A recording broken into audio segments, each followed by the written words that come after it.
BGM on. What? How is it always off? Hello! Hello, everybody. Mm. Mm.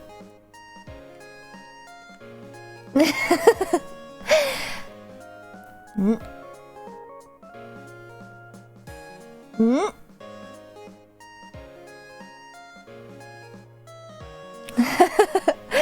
Did you bring a piece of the beach with you? Yeah, I did. Surf's up, bros. Hello. I got a tan. I got a tan. Oh. Yes, I got a tan and a little burnt on my cheeks and my ears.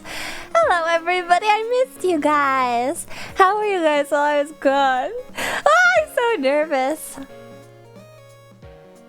Dang, you're looking a little of SPQ Roby with a tan. No, that's what I was hoping I didn't. It wouldn't look like. Roby is a black woman. Ah! I only got pink. I got a little crispy. Okay, also, you can't see it because of my hair, but I put my hair up in a ponytail one day for when I went to Disneyland. I put my hair up and back and I brushed my bangs out. So there was like a line. So there's a shining red. Yeah, I have a lobster cheeks now. I got tan from California. I mean, it's kind of the thing to do out there, right? Beach, blonde, tan, maybe a little fake tan. Is this new? Well, okay, I'll give you guys the secret. In VTube Studio, you can color parts of your model. Okaeri tadaima, sorry mama. That was the longest I'd ever gone. I'm sorry. Okay, I shouldn't have said anything. Yeah, I turned up the contrast on my computer, so I just look a little tan. Did you roller skate down the beachfront in booty shorts? Hey, we're skipping parts. How did you know that? Do you guys have an Apple AirTag on me? We're skipping too many parts. Anyway, hello everybody. My name is Ashton Martin and I'm the Roller Rodent Race Queen of VTuber Racing on Twitch.tv and I'm tan today for my vacation.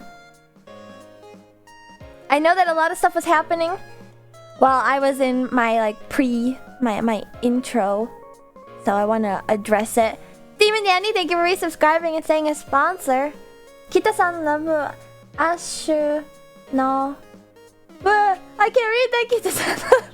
I feel like there's so many new people here today for the very first time. She knows about the AirTag scanner. Hey! Uh-oh. I wonder where you guys could possibly put an AirTag that I wouldn't notice it. VTuber Racing Cali Branch when? I feel like a Cali Branch would be perfect because like you said, you can skate up the beachfront in the hot sun. Your big ass ears between the eyes. My earrings. Oh, what do you mean? That present? My anniversary present. Those beautiful earrings. Those gaudy gigantic earrings. Were AirTags? I'm good though. I hope you guys are good while I was gone. Admittedly, it hasn't been that long considering I did have a short stream in the middle of the week last week. Where you couldn't have seen how tan I was getting considering please don't pinch my cheeks, they hurt. I'm burnt all over. My nose is a little burnt and my cheeks are burnt and my ears are actually very burnt. And I never finished telling the story, but I pulled my hair back when I was at Disneyland. And my scalp was burnt where I pulled my hair back from where I left my bangs. Well, basically exactly where I wear my damn don't get melanoma. I'm trying not to. I wore sunscreen. I reapplied sunscreen even. I just actually tan pretty easily. Did you go to both parks? I did. Okay, we'll get to all the stories, but I guess I should ask, what did you guys do while I was gone? Yeah, I want to zoom in a little bit. I want to get closer. Ashton is a theme park master. I was so cheesed about that. Went to AX. That's true. Some of you pick crew members went to AX. I'm a little bit still nervous. I just like when I'm back at my computer, I'm back at my pooter in front of you guys, I get all nervous again. For me, waiting for Ashton to get back. Oh no. Oh wait, return to someone else a pin. Welcome back, Ashton. Oh, you guys. I'm really happy to be back. That's what I planned a lot for this week. If you didn't see it on my schedule on my Twitter, I was at the Artist Alley at AX. Did you visit? I did. I did actually, but I don't ever say anything. I did that to my VTuber friend Reets actually last year. I'm all nervous. I forgot what it was like to be next to such a cute girl. Up close and personal. How was my visit? It was good. You know, I think it was in my Discord. I don't know. Somebody recently mentioned, like, how is it to walk around Disneyland after walking around AX for 4 days? And, like, I don't know. By the time that I had gone to Disneyland, I kind of regained my walking strength, and my blisters had started to harden into calluses. So I actually had a lot of energy to walk around at Disneyland. I lost so much fluff. Oh no. I had a lot of errands this AX, most troublesome. Wait, what were you doing? What, the tan? I know. I was out at the beach. And I wore sunscreen, but I do tan pretty easily actually. I appear pink, but I tone kind of like olive toned. Welcome back to Anime Land. Thank you, Chesscat. Yeah, I tan more olive tone. Whereas my sister and my mom, who I think I mentioned that I was going on vacation with, my sister and my mom, they both get really pink. Hello, hello. I did a lot of this X. Even cosplay was fun. Oh, was it your first time cosplaying, Beach Showbone? Also, Arubiyuro and Alt13, thank you for following. Enjoy the picker. Welcome. Rato. Yes. I was supposedly near this race game when I went to the Iron Mouse meet and greet. You were actually. I had like, you posted that and it was like I had just walked away. Did you see Hollywood Walk? I did see the Hollywood Walk, and people tried to give me CDs, and I knew better. You know, just so you guys know, we gotta watch out, because if you take the CDs, they go like, oh, listen to my mixtape, listen to my mixtape, listen to my, I'm an indie artist, solo artist. Then they'll be like, okay, that was $10 just for holding it. CD scammers. There are so many. You know who else is on the Hollywood Walk? Fucking Spider-Man. He was there. He was really there. He was really there, and he was charging $25 per picture in front of the Chinese theater. The real one. That's what he said. And also Elmo. What about the annoying Jack Sparrow cosplayers? I actually didn't see any Jack Sparrows. I believe Spider-Man would do that. Nah, well, no. He's a good guy, I think.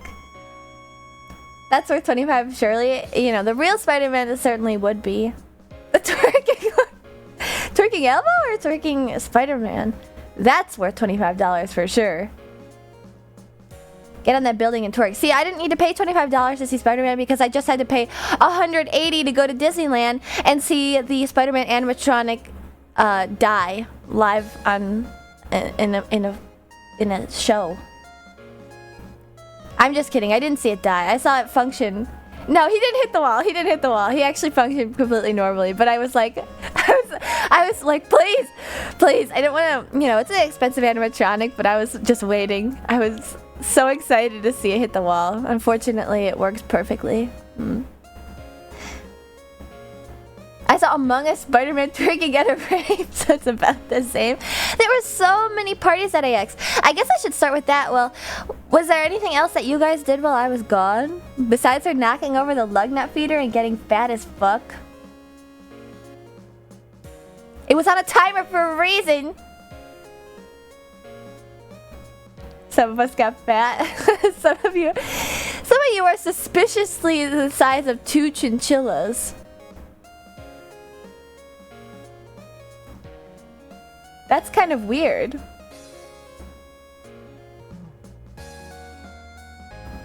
When were you in California? I was in Vegas a week ago. This past week, I was at Anime Expo in LA, and then in the LA surrounding area for the rest of the week with my family.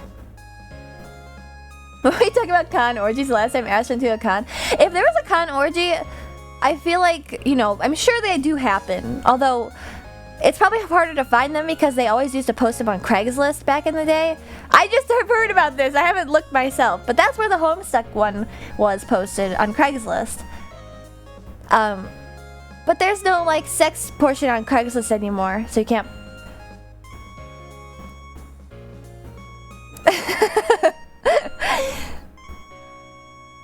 Uh-oh.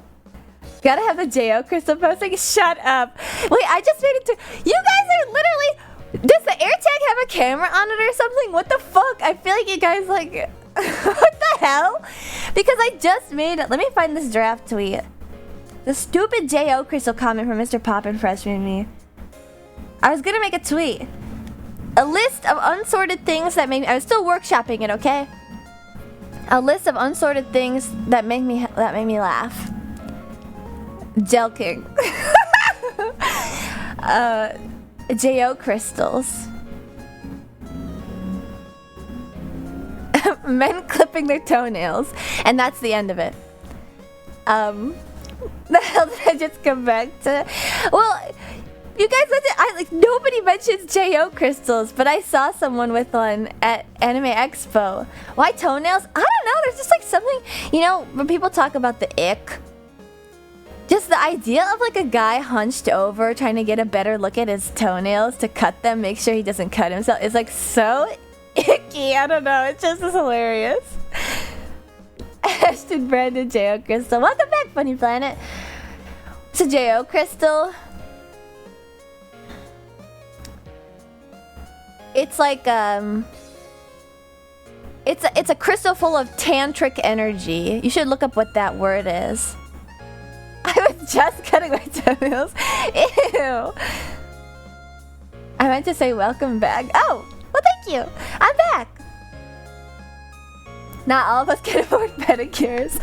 I know, but it's one of those things where it's like you do it in complete and utter privacy. Are you saying sus stuff? I am. It's like coded sus stuff. You're watching a cute anime girl, but...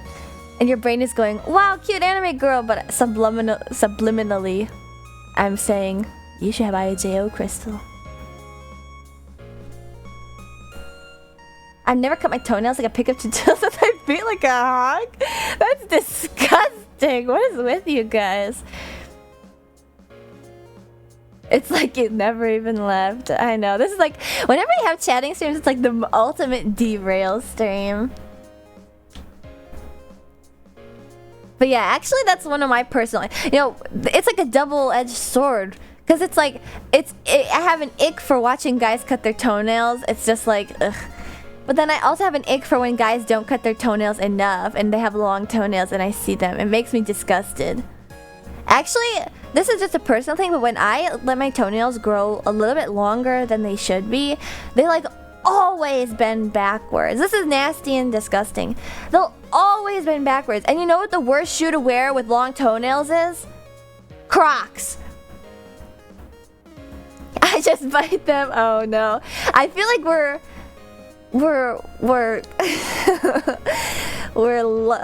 leading up to me retelling the infected toenail story. But yeah, haven't you guys ever worn Crocs with like toenails that are slightly too long? Crocs with socks at all times. You really do need to wear them with socks. It hurts. I filed my fingernails now with a belt sander. I'm not brave enough. No sum of money is gonna make me put my toes here. The toes are probably a lot harder to control than the hands. I can't handle long toenails. I cut them to the core. I typically do that also. And you know, it hurts to have long toenails when you're in roller skates all the time also. I mean, I implore you to clip your toenails more often, Pit Crew. It's disgusting. Some of you know what else is gross? Men wearing flip-flops. Actually, men just can't do anything right, can they? You can't cut your toenails. You can't grow out your toenails. You can't even wear flip-flops. My pinky nails are non-existent.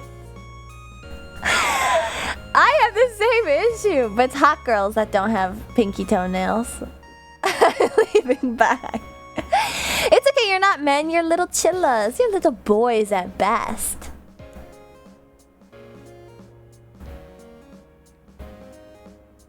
Men are dumb and men. Little chillas. Can a chilla that's so small and so fluffy and fuzzy even be considered a man by any means of the word?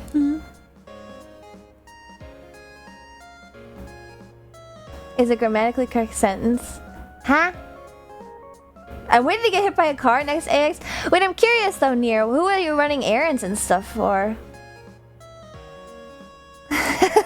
Huh? I feel like I should put my chat on the other side of my screen so I can always be looking at you guys like when I read, but you guys over there. I mean, I don't speak for others, but I lifted a pencil 4 days ago, so I'm kinda a man. 4 days ago? Those should all have been locked up back then.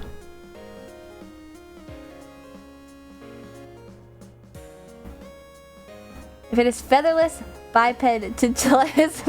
Oh no! That's actually crazy because chinchillas are well, they're not always bipedal.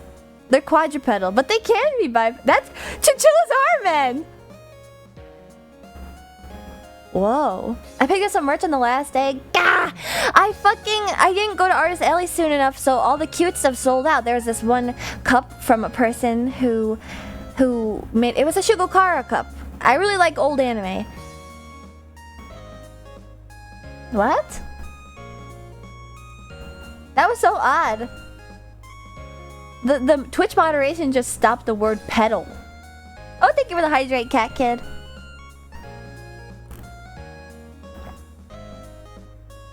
That was really weird. But I'm sorry I didn't say anything beyond motive. I'm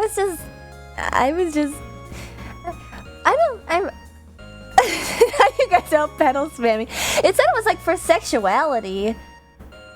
What is pedal in a sexual word in a different language?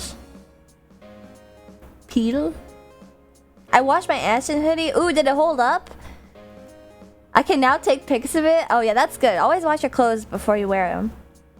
Unless your body is dirty. And then you can wear dirty clothes on your dirty body and then wash them both at the same time. But you have to take them off. I mean, wash them in the washer and then wash your body in the shower. My niece has wanted me to get Power from Chainsaw Man and Nezuko. A lot of merch that was still left. Oh, that's nice, getting stuff for your family. Well, it was my sister's first time in the area and at AX both. So things were a little confusing and priorities were a little messed up. Because I had been to AX a bunch of times before, I kind of like knew what I wanted to do. But it was all completely new for her, so we had to check out like everything. It was just a little annoying, but that's okay. It was nice to like revisit things that I hadn't seen in a couple years. Like I pretty rarely go to the entertainment hall. Because I'm just not ever like interested in the gacha games there. Like I think the last time I went was when like Fate Grand Order was there, but I didn't even really stick around because I don't play Fate Grand Order. I just like the characters from Fate Grand Order. So I went and saw the standees and was like, nice. Oh, I also like when they had Twisted Wonderland. I think that was the same year. There was like not a lot of good like gacha stand-up places. Not gacha. Phone game places, or I guess it was the more like Chinese games this year. Instead of like Twisted Wonderland, which is Japanese, and Fate Grand Order, which is Japanese, they had Honkai Star Rail. There was also a big Kimetsu no I'm being a weeaboo Demon Slayer section in the entertainment hall. Okay, so did you do a scavenger hunt at this one? I did. Okay, I will definitely cover that one. So what happened was there was a HoloLive. Actually, there's a ton of like stamp. Okay, scavenger hunt may be generous. I'm talking about the stamp rallies. So the Artist Alley artists will sometimes get together and then print out these postcards, and you're supposed to buy something at each booth, and then you'll get a stamp on your stamp card. There was stamp rallies from every single like thing ever, like Genshin, VTubers, Nijisanji, Hololive, all of them. I love them. They're fun. Literally AX side quests. I know. I have a bad flip-flopping topics thing, Druxy. Hyperfixation button activated. So yeah, I didn't realize that they were doing that with Hololive and Holo Stars until like the last day of Artist Alley, because that's the only time I ever got the chance to look too. And I was also working at, actually, you guys may have seen me, but you probably didn't. But I was working at a friend's booth in the exhibitors hall. I was working in the industry area, so you may have seen me. But yes, they do stamp rallies. The artists will get together if they're a fan of a certain topic. And so I did the Hololive and the Holostars one with an hour left in the Artist Alley on the last day. So at 2 p.m. on Tuesday, the 4th of July, I was like, oh shit! So I like ran around and got all the stamps. And I did it! I got them all. For both the Hololive and the Holostars. I'm flying to AX right now, going back in time. These people don't know I'm a VTuber. Small Fry, thank you for resubscribing and saying a sponsor. Good morning, good morning. Imagine if you had your roller skates and doing it. That'd be a little conspicuous, I feel like. But actually, on a similar note to that, okay, I'm like flip-flopping topics like crazy. You guys already know I have like ADHD, probably. Is it allowed to like ride your skateboard around in the airport? Because I saw like so many people in LA ride your skateboard around. Currently watching a movie. I'm gonna rejoin later. Bye bye. No, I've done that. Yes.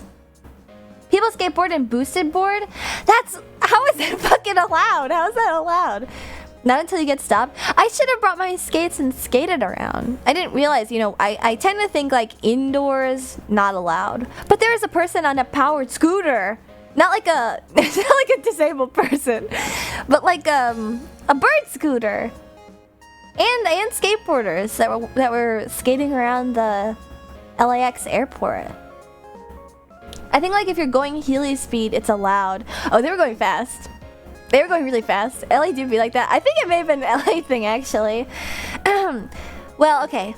Let me actually start at the beginning. Okay, no more derailing. I'm going to start telling you guys the stories of AX within bounds of what I can tell you. Gosh, where do I even start? Gosh, I mean, I guess I have to start with the con.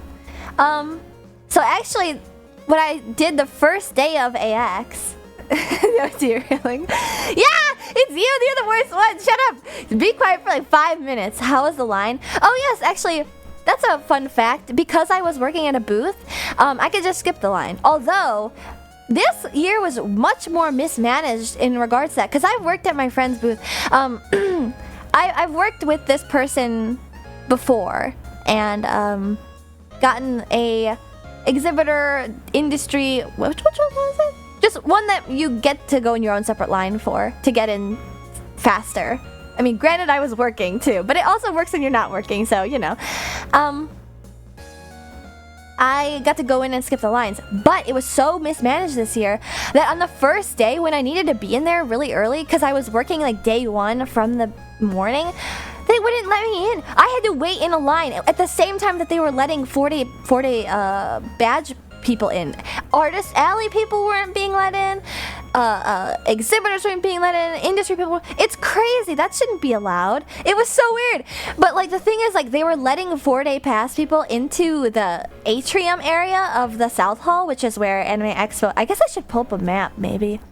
If you've never been to Anime Expo, the con is huge. There's 3 big areas. There's the dealers hall and exhibitors and industry upstairs in the main South Hall, and then underneath that directly is the Artist Alley and basically a parking garage. And also there's really bad airflow in there, so people were like passing out from lack of carbon dioxide. What are people supposed to buy when the artists aren't there? See, that's the thing. I was in a big rush because it felt like, well, I was told to be there at like 9 a.m. So I got there at 8:45 and I couldn't get in until like 9:10. So I ran all the way through. And guess what? They weren't open at 9. They said, we'll open the exhibitors hall at 9:30. I zoomied. I did. I was shoving people because I was like, get out of the way, I'm not cutting you, get out of the way, I'm not cutting you, get out of the way, I'm not cutting you.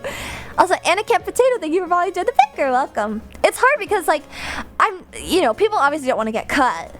I wouldn't want to get cut if I was waiting in that long ass line. People were camping for hours overnight, but it was like, I need to get in there because, yes, at AX. Maple Milk, thank you for volunteering the picker, welcome. Can you guys hear those alert noises? I hope you can, because I can hear them. If not, I will turn on a thingy-majiggy.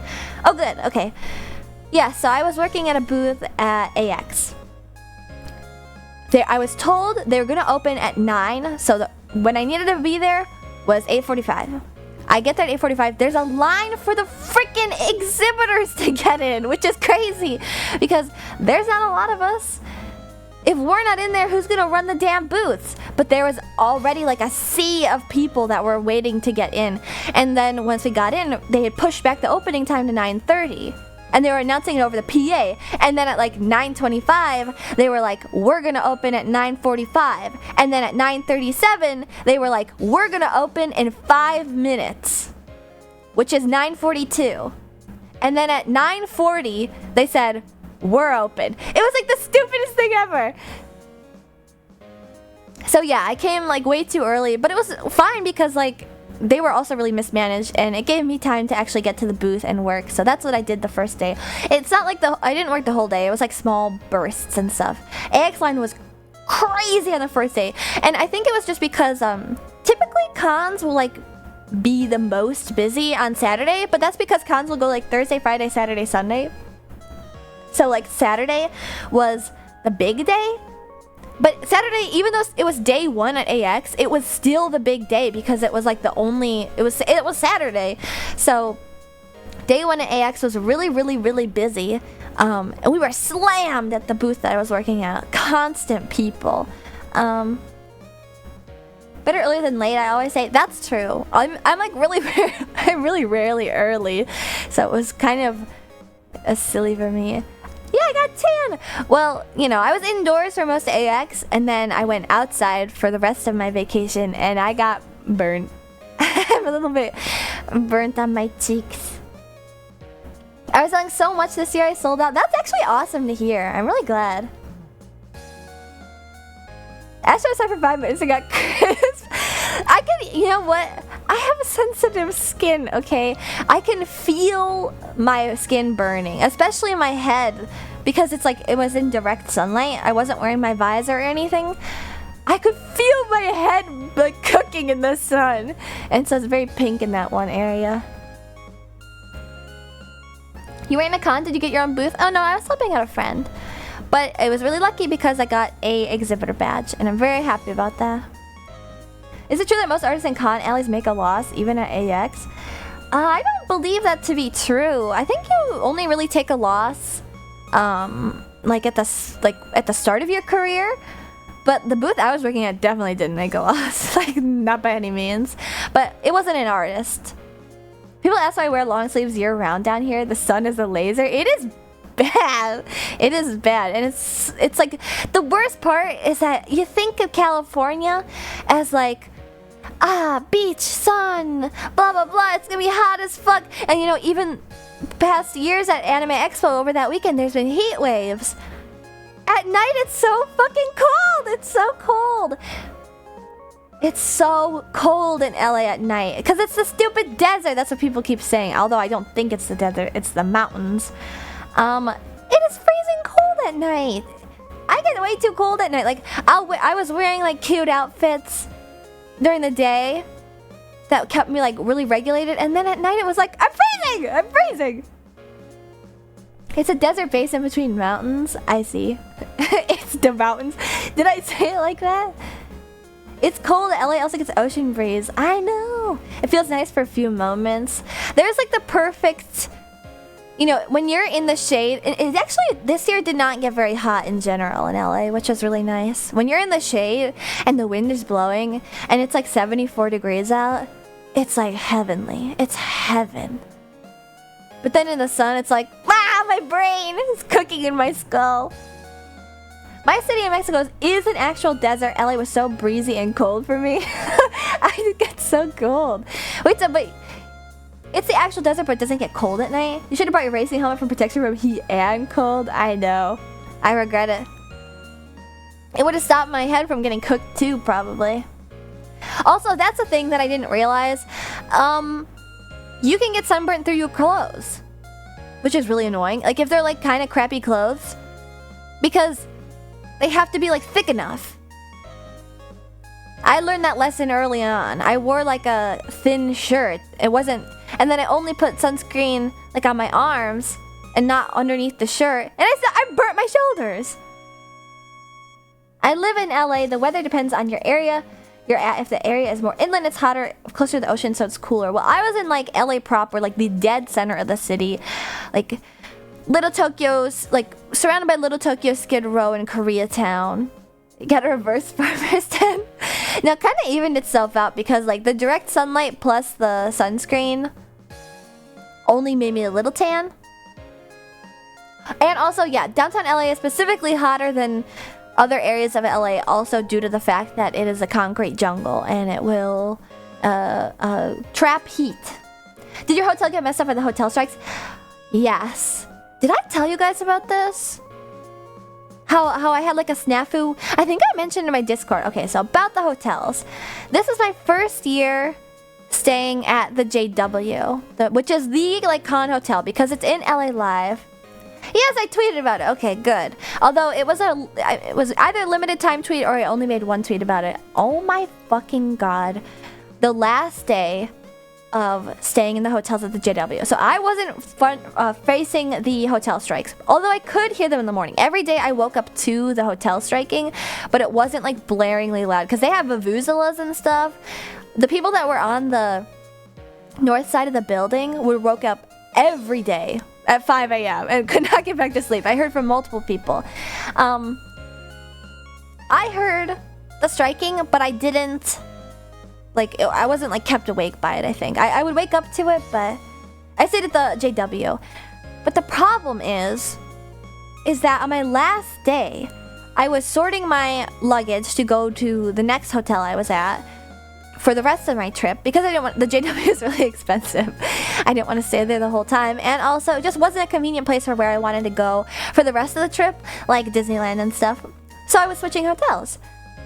I pulled out my clothes to sort them because I just like, you know, when I wear something, I'll just like toss it right back in my luggage, and that's not a good way to like pack.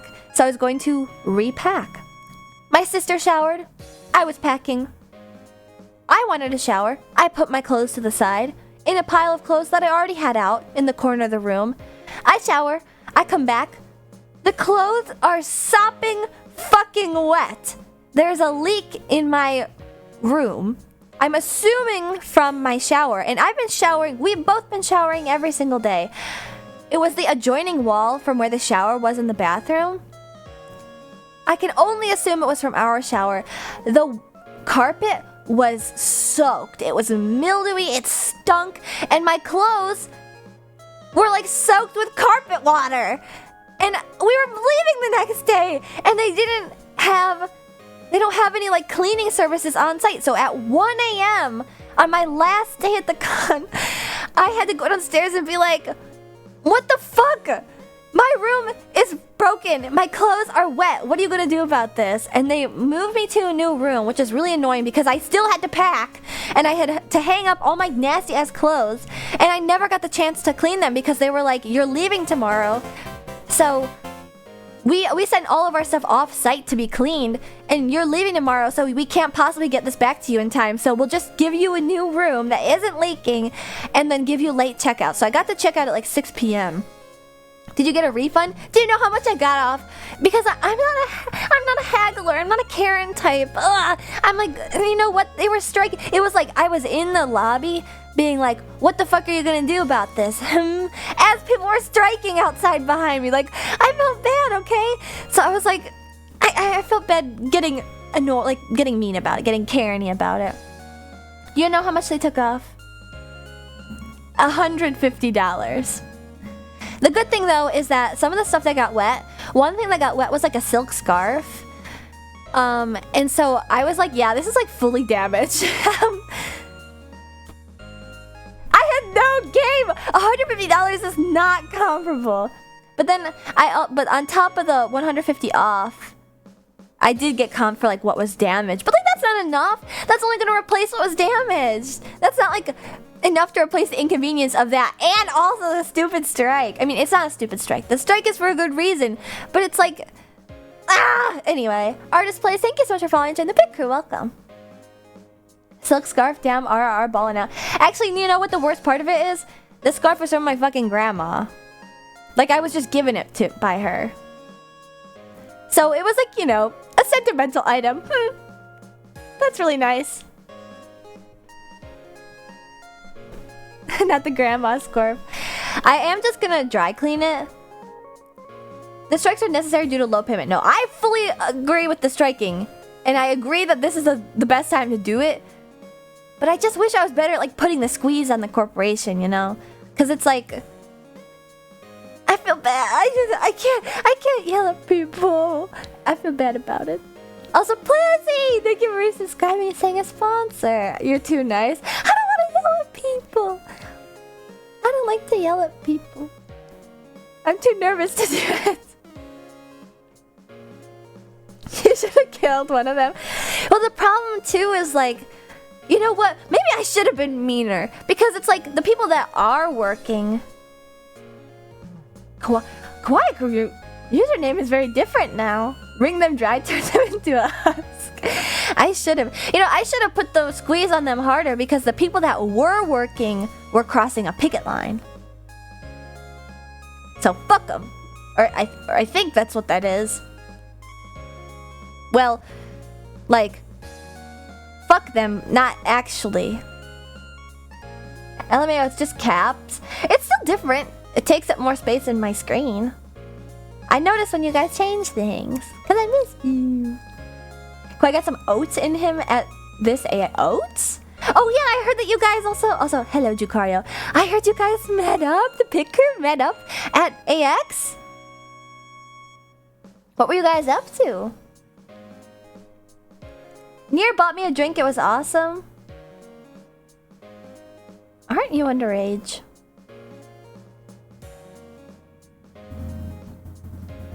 They sexed? What? It was only me and Kawaii? No, I swear, like, you, JTB and them were hanging out. That's nothing new, though. Non-alco. I see. I room with JTB, yeah? Me and Korra stayed together and hung out a lot with Ray. I love that you guys hung out. That makes me so happy. You guys aren't, like, awkward or weird in real life, are you? I only saw JTB once, actually. I'm so cool and sociable. Anyone going to Otakon? I'd like to go to Otakon someday, but not this year. I'm conned now. I'm so... I'm insanely awkward and weird. Active defenses. I feel like if you guys did all hang out together, then it would just be like... if none of you guys would talk. Are you going to Lightbox Expo? I feel like this is a D's nuts. What the hell is that? Hope our meeting was pleasant. I think it was. I mean, well, okay. Meeting was generous. I didn't say anything. I walked past and browsed and... Pick a parallel play meetup. That's a good one. Isn't that just what coming to my streams is, basically? Also, Asteroid, thank you for subscribing and saying a sponsor. Did you see the giant Maizona thing? I did, and then he also made LumiTuber. That's the guy that's like, the son of the guy that made Grease. Although, I'm not sure if that's well-known information. Maybe that was a lie, actually. The one wearing the pink hat was me? Oh. I wore a fake wedding ring to scare off the predators. Did you really? Where's alert sounds? You guys can't hear them? Here, I'll turn this on then. Meeting with all my friends was so good. LA isn't so evil after all. It is... Well, okay, it wasn't... It's no help from LA. It's just Anime Expo, not LA sucks. Alerts for subs isn't quite working. Okay, it should work now. Oh, actually, you know what? It isn't working because I'm not hearing them either. I'm sorry. I have no idea why my Stream Elements sounds go in and out sometimes. Well, whoever subscribes next, I hope that you can hear it because I clicked on some buttons on my end. That was epic, LMAO. Wait, just JTB saying not LA sucks? Dude, you sound like that one TikTok. Or was it a Vine? With that kid going like, that was epic sauce. Or was like, what was it? That was awesome sauce. That was epic. Real LA is great. Wait, influencer LA is dog shit. When you stop chasing the clout and hang with the real ones, it's chill. Oh, that was legitness. Yeah. Oh my god, the sound is broken. Hashiria. Thank you for gifting a sub, Hashiria. To whoever Flappy Frog is. Oh, giving Kura the Ash Pen light. Oh, yeah. I did notice it was in black and white, though. Do you not have a color printer? Real LA is different than influencer LA? Gosh. Oh, you know what? I guess now because we're just chatting, this might be the best time to discuss it. But I made some, vague tweet about, VTubers and VTubing. Because I got the chance to... I'll get into this after I finish reading chat. The JPEG error notification. Yeah, it's broken. I wonder if there's a way to restart it or something. LA County is huge. I don't really have a need for color printing. You can go to Kinko's or something cheap. I mean, what should I expect? Kinko's is a long trek for a little chilla. I forgive you. I'm still really happy that you brought it though. I can't believe an Ashton Penlight at the Hollow Ian concert. Wait, did anybody say anything about it?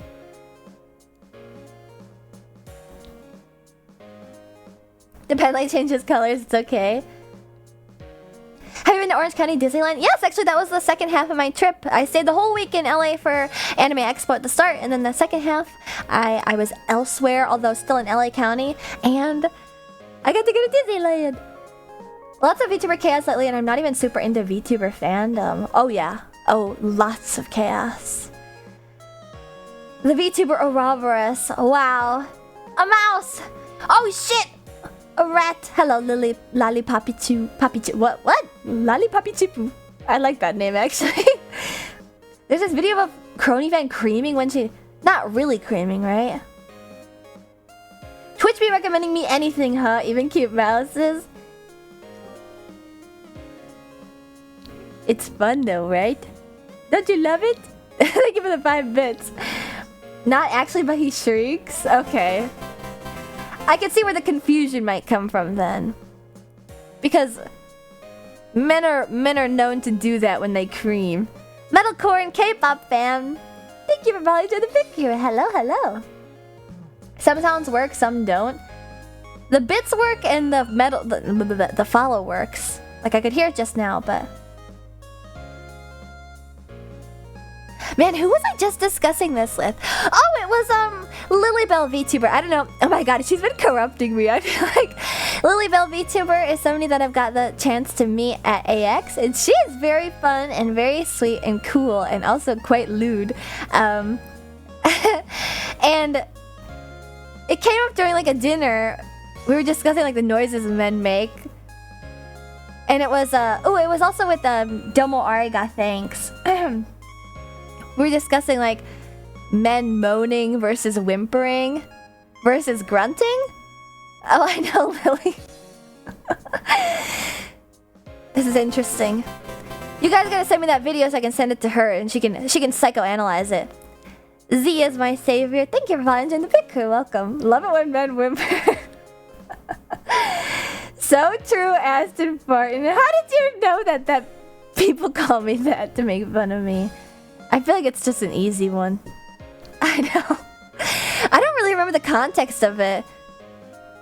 She's a lewd person, which she's a breath of fresh air. I actually adore her. It was really great meeting Lilybell, but Lilybell is one of the few. I should say few. One of the many VTubers I got to meet at Anime Expo. Do you have a chance to check out the Canyon roads north of LA, like Mulholland or Little Tahunga? No, I didn't. I didn't go north at all. I only went south. But I did get to see the mountains from Santa Monica Pier going north. I think you could see all the way to Santa Barbara. Also, I've been to... Have you got to any beaches? Only Santa Monica Pier. Actually only goes south. You're a fucking doofus. It's crazy how I can just meet up with cool people at AX. I know, it's so insane. I did a lot of that at this AX, and it kind of just got me thinking.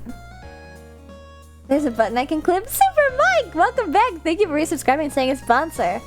To the south, there's also USS Iowa Museum ship, the Port of LA. Oh wait, let me see. Is she hot? USS Iowa?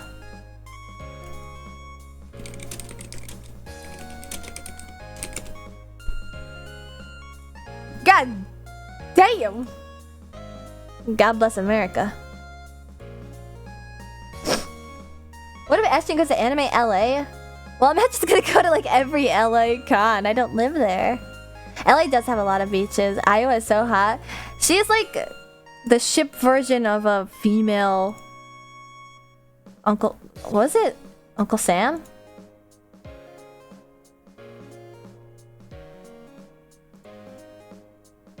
Red, white, and blue, baby. Respect the flag. LA is the meth hotel con. Oh, that reminds me. I was walking up Figueroa, which historically, when I have been on Figueroa in anime, so Figueroa is a street that's in like the dead center of LA. And like a ton of the con hotels are up Figueroa, so people will walk up and down Figueroa. Like there's the Figueroa, the Hotel Figueroa, which is a beautiful historic hotel. And then down Figueroa, like one block from there. My gosh, my crunky voice. Yeah, the best did remind me. Is the con. So when you go up farther, there's like other hotels. There's like Fig at 7th, which is like a little mall that's like sunken into the ground, and there's a Target at the Fig at 7th, and whenever there's a K-pop group visiting America and they are touring in LA, they're always seen at that fucking Target. There are always pictures of them in that Target at Fig at 7th every single time. But then you go up a little farther and there's like the Intercontinental Hotel, which is a really interesting hotel with like a bar on the top of it because there's a lounge.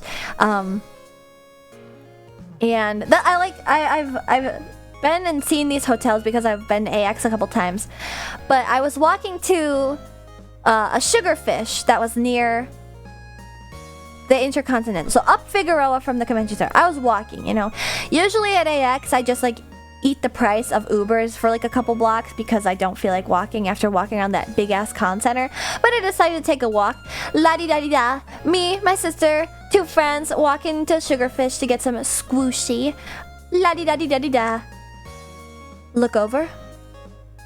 In the bus stop, people are doing meth. Like 6 homeless people, hooting and hollering, doing meth. I'm at my own business. I keep walking. La-di-da-di-da-di-da-di-da. Come back later, they're still doing meth. I mind my business again, because you know what? There's nothing I can do. What would I do? I didn't gasp. Calculus. Something like that. Join in. I should have joined in or something. Love the City of Angels. But I don't know. I guess my sister was like, "What the fuck? They're doing meth. Perhaps even crack cocaine." And I was just like, yeah. I feel like, okay, so anybody that's from LA, can you attest to this? Oh, okay. If you're from LA, it doesn't mean you spend a whole lot of time at Figueroa. It's just because whenever I go to LA, it's just for Anime Expo, and that's where all the hotels are on Figueroa, the street. I feel like Figueroa is like homeless party central. There are always homeless people shitting,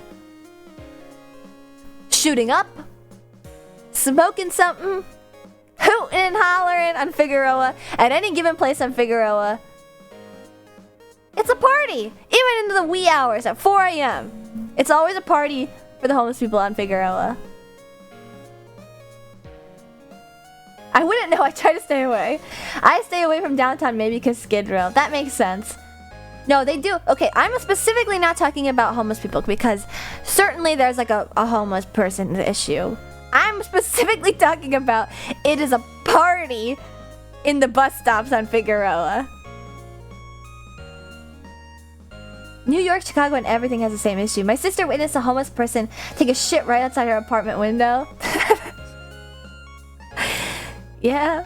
The literal original Skid Row. If you go near the Staples Center, there's even more homeless. Oh, is that really the original Skid Row? Or is that just something you're saying? They were just hyped for AX2. Shit, maybe they were.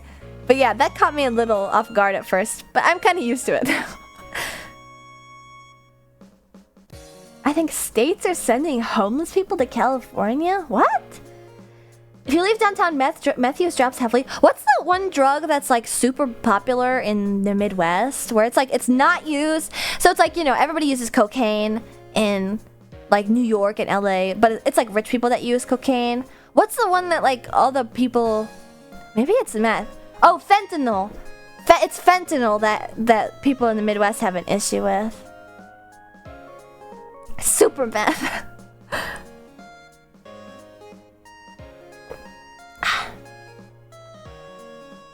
Meth is also traditionally a redneck drug. Maybe it wasn't meth. We should move on though from this up. Should we? We probably should. Maybe it wasn't meth. They were doing all sorts. They were doing all sorts of stuff over there. I said, you know what? I'm gonna mind my own business. They respect my boundaries. I'll respect theirs. I can cross the street, out of sight, out of mind. Did you have weed because it's legal for recreational use? No, I'm scared of that. I do not do hard drug. Just do blow like everyone else. I mean, what are you, poor? Yeah, you guys are so used to drug use, you're using the fucking nicknames and shit. Did your sister get the wide-eyed, small chilla in the big city vibe? Oh yes. Oh yes. Asha knows the street rules. I just not looking to pick a fight. I think that's like a misconception about Chicago. From the times I've like been in downtown Chicago, it's like just don't talk to the people that are hassling you, and then you won't like get in trouble. Maybe it's also because I'm a woman though. I feel like people will pick fights with you if you're a man. Anyway, I guess I should get out of this. Was it her first time in? Yeah, it was my sister's very first time in LA. She hasn't really gone anywhere at all actually. It's mostly me that does the jet setting. Hardest drug I've done is for Loco. Oh wait, this is probably a bad thing to admit. When I had my wisdom teeth surgery, I had 4 oxys that I was supposed to cut up into halves to make 8 pieces. And it wasn't like large doses. And I remember very vividly I took one, a half piece, the dose I was told to take. And I thought, I think I get it. I think I understand this. It's like it's a weird feeling. Anyway, I survived my wisdom teeth on ibuprofen. Well, actually, so that's the thing is, yeah, we'll move on after this. I'll finish this topic. I should have been able to, but actually I'm still suffering some issues from my wisdom teeth surgery, and one of my holes didn't close. I have an extra mouth hole. That's why I talk so much. So I have to get another surgery. Cute. But that's okay. It's for later. It doesn't hurt. Oh no, there's no like nerve exposed or anything, but there is like a hole. She's whistling through her mouth hole. I will food pocket. Oh, that's the worst part. I still have to like to rinse it out specifically. My food pocket. Actually, I have a food pocket in my throat. That's another story. Let me finish the mouth story. Do you poke it with your tongue for fun? Yeah. It's not like a... It's just like... I don't know how to describe it. Basically, it's a hole. Tonsil stones? I don't have tonsils, so I don't get tonsil stones. I got those taken out when I was a kid. Anyway, I do also have a pocket in my throat. It's called Zenker's diverticulum. I have a little place that stuff will get stuck in my throat. It's a little nasty. I had something after dentist. I can't remember what it was called, but my grandmother drove me home in her car. I remember, but then I woke up sitting in my uncle's car and was so confused. That laughing gas shit will mess you up. That's like a tonsil pocket, but worse. It is worse. It's really bad.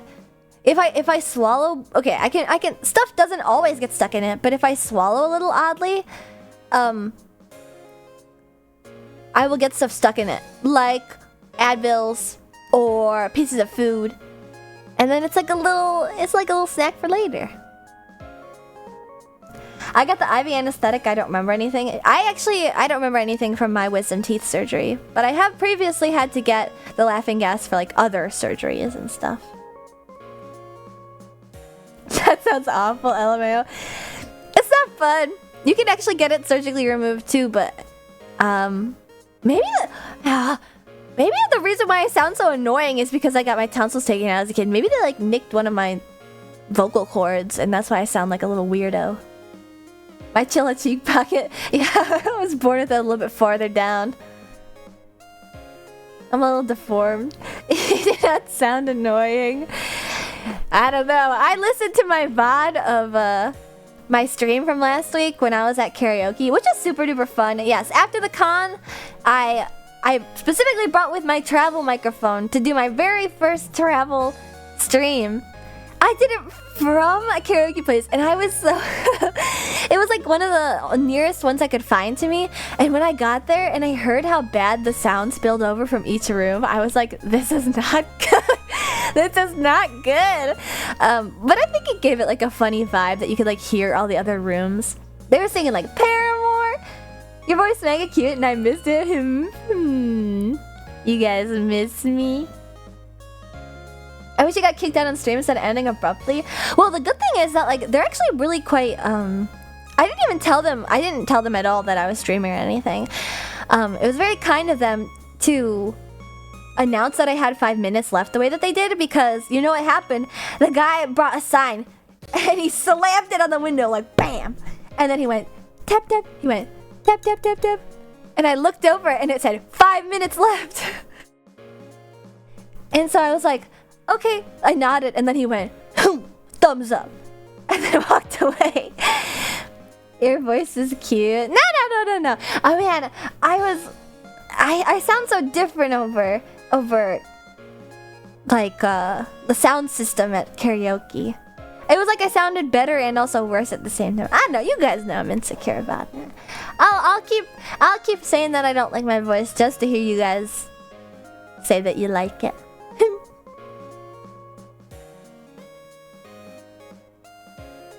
Did it have auto-tuning? I don't think it did, but I think that like reverb it would do that. She's fishing.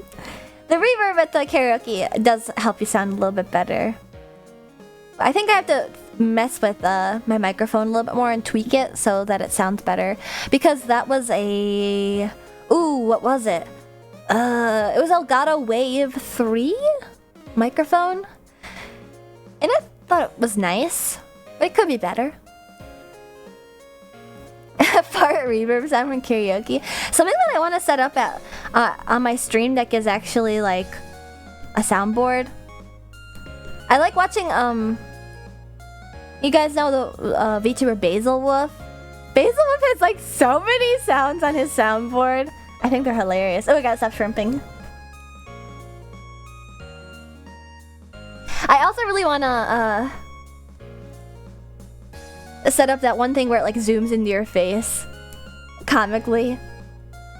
It's like editing while live on stream. I have Zoomer humor, so it's it's like hilarious to me. Also, Megan, thank you for resubscribing and staying a sponsor. Welcome back. I love Basil Wolf when he's being a silly little guy. When isn't he being a silly little guy? I guess when he's being a silly big guy. So your laptop is a good choice. Yeah, it has really helped so far. I don't know if I mentioned this, but the second view. So there were like multiple viewpoints during my concert. My first Chincha Live glory last month. God, it's almost been a month since then. Holy crap. Yeah, I used my laptop as a second monitor, as a second view in VR chat. So that's what was in. Just a little quick aside. I used VR chat to do my concert, and so I wanted to have multiple views, but to have multiple views, you have to have multiple different instances of VR chat.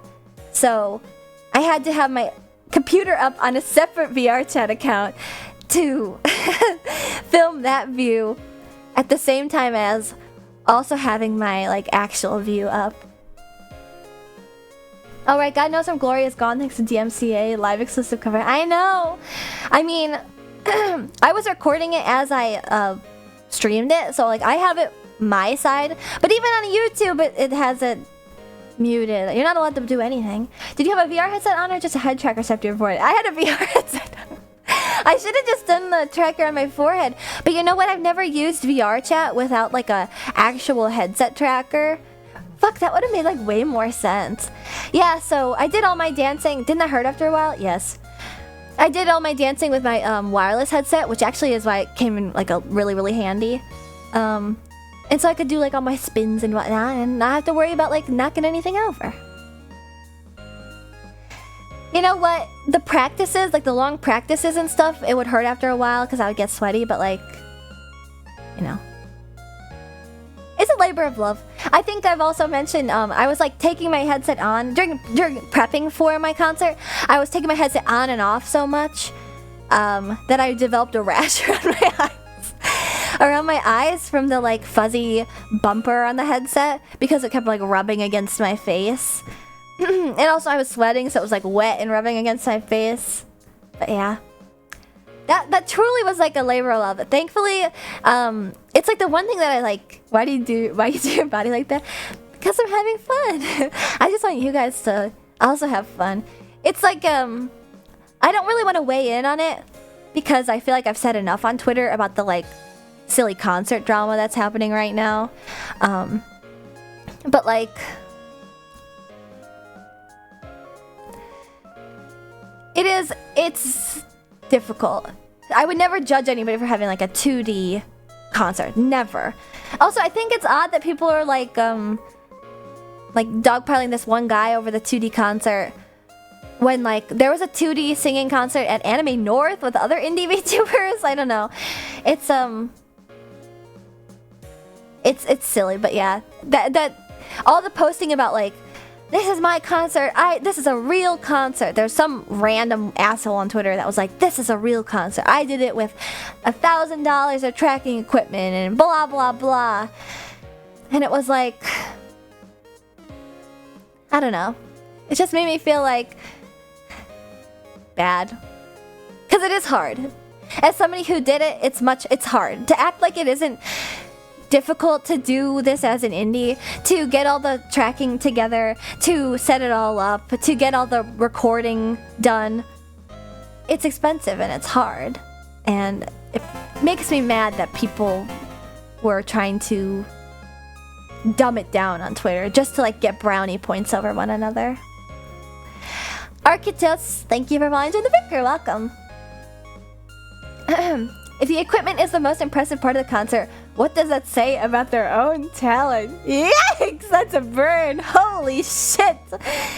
$1,000 is nothing if it wasn't $1,000 well spent for the concert. I agree. But $1,000 is definitely not a small amount. Not by any means. Shoegaze bands and shambles. Wow. Shoegaze band's catching strays here. What the fuck? In a VTuber stream of all places? I'm sorry, cigarettes after sex. 1K, so like 4 trackers, basically. Is that really all you can get 4 trackers for? Yeah, I guess they are like $200 each. So you can get 5 trackers. I don't know, Ashton knew about the AN concert. I thought it was pretty small, big for indie though. Well, I had some mutuals that were in the concert. I think Issa was in the concert. 4 trackers and a headset. Got any awesome pics you can show? You know, I have pictures and stuff, but I'm not sure I can like... I just checked my phone and I had my Jelking tweet. I had my Jelking tweet up still. Let's see what I can show you. It's gonna take a little bit of effort to pull it up on my computer though, so maybe I'll show you guys another stream. Let's see. I have... Oh god, a lot of this is actually pictures of like goods and stuff that I was sending to my friends. I have a friend... Don't worry about it. Don't worry about it. Don't worry about the junking thing. I have a friend that really likes Ultraman, so I took a picture of every Ultraman thing to send to her. And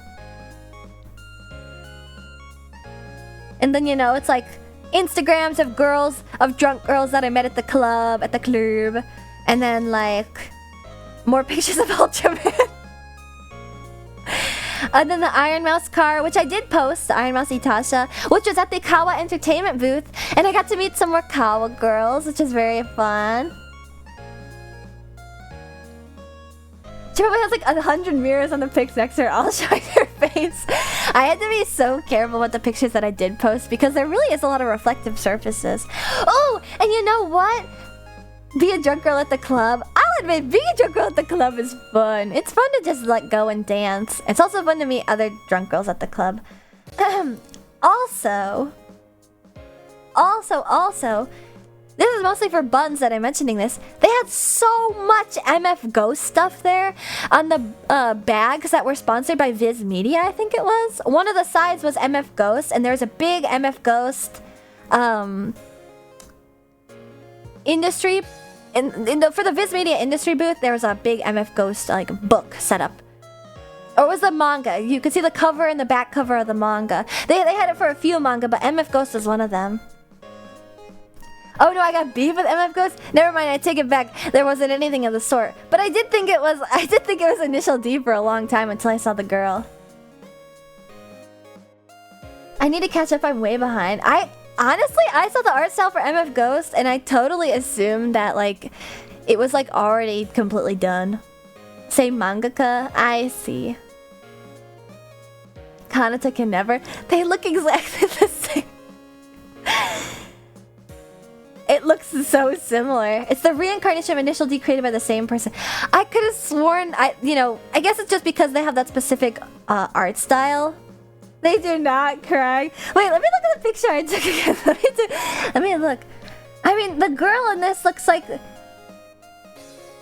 the girl that is in Initial D. Yeah, they have these big. I guess I should show this. Well, okay, you guys don't like MF Ghost. You broke Bunsar. I didn't know. How was I supposed to know? But yeah, they had like a big book open, a big manga, and so I took a picture of the front and the back covers of it. It was very cool. And then I also have a picture of my QR code to get into a party, and then a picture of the Tsuki no Mito standee at the Animate booth because I love Tsuki no Mito. It's airing this October. Oh yeah, all the girls look the same. That's why I thought it was Initial D. I didn't see the guys, I saw the girl and I was like, wait, that rich girl's not wearing many clothes. Relatable. Which party at AX was your best? Post the party pass pictures of the picker who can see to the party. Yeah, you guys can reuse it next time. Oh, then I also saved all the pictures that Ray Jaggy took of my acrylic stand around the convention. And also my shaker charm. And then there's a bunch of pictures of... Oh, I have some pictures of food. I got to eat raw marinated crab, which was very fun. Oh, and you know who I got to chat more with? My friend Maria, Maria the VTuber. She's so talented. I love her so much. I'm gonna be real, why did they make Satomako and Sayuki so hot in the arcade Initial D0? I'd have to look them up. Yeah, raw crab. It wasn't the gochujang though, it was a soy sauce marinated, and it has a really interesting taste. It basically is like butter. But yes, I got to chat and hang out with Maria a lot. We did karaoke together, and also with Ski, the Worm VTuber, their friends. We got to hang out a lot. And also Jupiter and composer Daryl Vanessa Barnes. We all got to hang out. It was very nice meeting other VTuber and VTuber adjacent people, and actually getting to hang out with them. I felt like a little bit worried about like trying to connect and like have legitimate conversations because VTubers are very awkward. And so I was pretty good at the whole like, oh, it's so nice to meet you. How's your con going? That's awesome. And then it would like kind of end there. But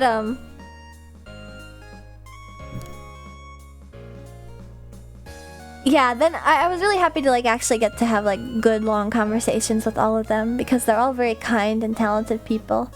I trust Buns on this. Oh, let me go see what Buns says. I like Initial D for Takumi. If no Takumi, there's no point. So Buns doesn't even like the cars. Buns is not in it for the sport. Buns is in it for boys only.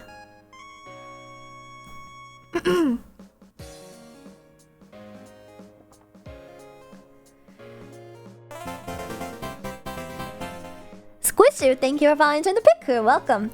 Yeah, I think they should have just continued Initial D and then it would end the same way that Ashita no Joe ends, where Takumi dies. What if Takumi shows up in the MFG anime? I kind of assumed that like Takumi would show up as like a mentor in MF Ghost. Maybe not. Good night, I'm gonna go to sleep. Maybe. Good night, Cat Kid Zach. Thank you for stopping in. I don't want to spoil. Does he actually die? Or does he show up? Oh, I stumbled into some spoilers. It's complicated. Oh my god, he really does die? He's an MF Ghost? It's a continuation? Oh, I get it. We went from meth discussion to Initial D drama in like 5 minutes. It wasn't 5 minutes, it was like 20. He's not dead, but... Okay, I'm picking up what you're putting down. Is he like, cucumber, carrot, tomato? At AX, did you go to that new metal AMV night with the crazy ass moments? You did? No? What? I think I heard about that. Ooh, you know what? Ash speaking in code, I was just asking if he was a vegetable. I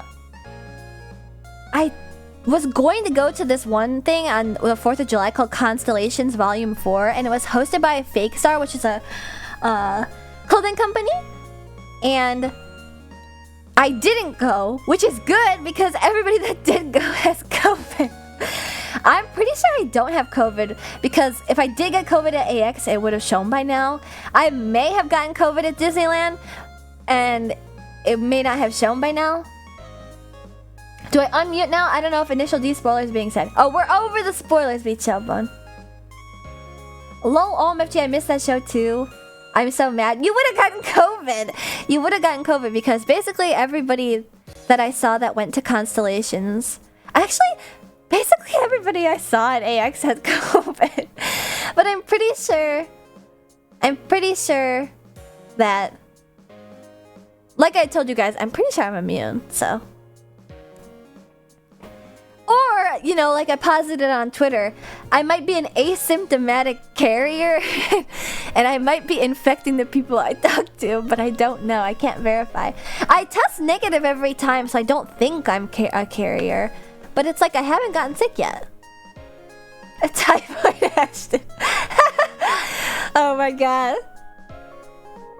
Spreading the Chilla virus. No virus. Just toxoplasmosis. It's a bacteria, actually. There's a difference. Patient 0. I haven't get the Ashton strain of COVID. I wonder if it'll spread that far. You just gotta meet up with some pit crew chillas. I spread my germs all over those stickers at ASEN. And so it spread to Kit Kat Attack and Kawaii Crew and the others that were at ASEN, and then they spread it to the ones in California. And now I'm nationwide. I wanted to go to Constellations, but things happened and couldn't go. I was so sad. Like I said, at the very least, you don't have COVID. But I did hear that it was really cool. Oh, and there's also this really fun part. Cyber Bunny Mecha, thank you for following in the pit crew. Welcome. There's this really fun part of Constellations. I think it was Constellations.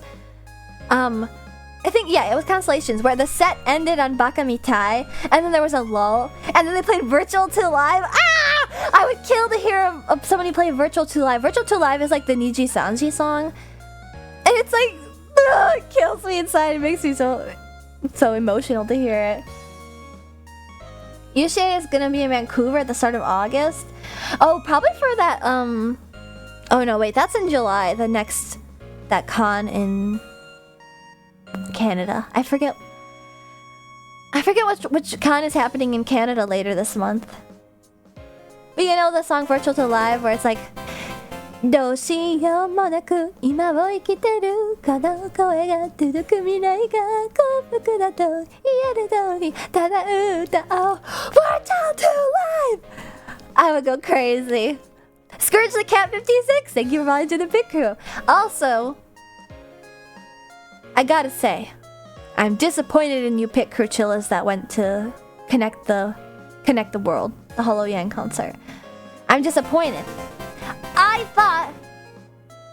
I thought I taught you guys that you gotta wota. You gotta shake your light sticks. I saw on Twitter that there was like no woting at the concert. She hates us. Only because you guys besmirch my name. I did. Okay, not you then. How's it feel to be back? I'm very happy to be back. Although I'm still pretty tired, TRC. Hello, though. Also, Hatsby, thank you for following the pit crew. Welcome. Was it pre-recorded? Of course it was pre-recorded. What are you talking about? They wouldn't be able to see it? No. But that's not... that doesn't make it that important. They could see the recording afterwards. You know what, it was pre-recorded, but they were probably watching a live stream of the actual concert. They want to see you guys cheering. You still wota. Are you telling me that you don't watch my concert back and don't get the urge to cheer? The pure vibes don't get to you? Oh my god! Peony! There's literally a video of me shaking an AN. Bayou Boogie. Hello, everybody. Hello, Peony. Thank you for the raid. And also, hello, Raiders. My name is Ashton Martin, and I'm the Roller Rodent Race Queen of VTuber Racing on Twitch.tv. Welcome to my stream. I'm just doing a little recap stream because yesterday I got back from my 10-day vacation, which is AX and also California. I went to Disneyland. We're just talking about random stuff now. I think we're talking about the Hollow Ian concert right now, which was on Sunday. So yeah, welcome. What were you up to, Peony? Bayou Boogie. What's up? I'm gonna take a sip of water. I kind of like how we're just chatting today. You know, I initially intended for this to be like a chat and like a relaxing media share stream. But I like there's just so much to talk about because I was gone for so long. Playing some Hunt Showdown with bros. We were playing Hunt Showdown. Oh, you were also playing Bodega Rat. Well, welcome to both of you. Gonna grab some food. Have a great stream. I hope your stream went very well, Peony. Thanks for the raid again. Shaolin Showdown. I remember that show. Hunt Showdown. Isn't that like Cowboy Apex? Oh, I want to see some food pics. I need to see what else to eat in LA. Maybe I should share my raw marinated crab food pics. The Holy End concert had some very questionable camera direction, meaning those watching the free or paid streams didn't see certain moments. Ooh, so it was kind of similar to like, I don't know, for some reason that totally just made me think of the Twitch, the Streamy Awards that like Cutie Cinderella hosted, how there was like camera booths with that. Ham! Thank you for resubscribing and saying a sponsor, Ham! Welcome back! Not like Apex, but still a Battle Royale extraction type of game. It's like Cajun Tarkov. Cajun Arjun Tarkov. I see. Bay's near fall into superhero landing pose. Callie's guitar jumping, Kiara's dance number for nonfiction. Wait, they didn't catch any of that? Oh yeah, I have a little bit of a tan. I got a little cooked over vacation. My cheeks are very red today. Yes, this is a comment to all the raiders from Peony. I'm not usually this tan. I got tanned over my vacation. It'll probably wear off eventually because I'm gonna be a NEET again. But I was outside all vacation in sunny California. But you know what was really sad? This is completely aside, but I just remembered it. I was really upset about it. But Soarin' in Disneyland was down. Soarin' is down for the month of July. So I couldn't do Soarin' over California. I couldn't smell the oranges. Did you ever watch the paid portion of the concert? There was Wotang there? No, I didn't. I did not. Soarin' is overrated. No, it's not! No, it's not. Soarin' is fun. The vitamins draining from her skin as we speak. I'll be honest, I had this moment yesterday where I finally, because I've literally only looked at my laptop screen that one day that I streamed from the karaoke room on Wednesday last week. I was looking at my computer screen and I was thinking like, whoa, this is making my eyes hurt. It was really shocking to be in front of a computer screen again. Hello, Ashu. I love you. So glad you're back. Can't get a tag. Welcome, welcome, welcome. But yeah, yesterday I was like, oh my god, the screen's burning my eyes. I was finally healing. I'm surprised they let another copyright infringing rodent into the park. I had to cover my ears. Or else all the kids would have ran up to me and been like, Ashton Martin, Ashton Martin. And then I would have gotten sued. It's like how they don't let adults dress up as the princesses. You know, it's complicated. Oh, actually something really fun about Disneyland. I don't know if you guys know this. I'm somewhat of a theme park buff. So I really like Disney. And also I'm a Disney adult. But I also just like theme parks in general. One of the original rides at Disneyland that's still there, although there's quite a few of them, is in Fantasyland, and it's called Mr. Toad's Wild Ride. And if you don't know what Mr. Toad's Wild Ride is, let me tell you, it is hilarious.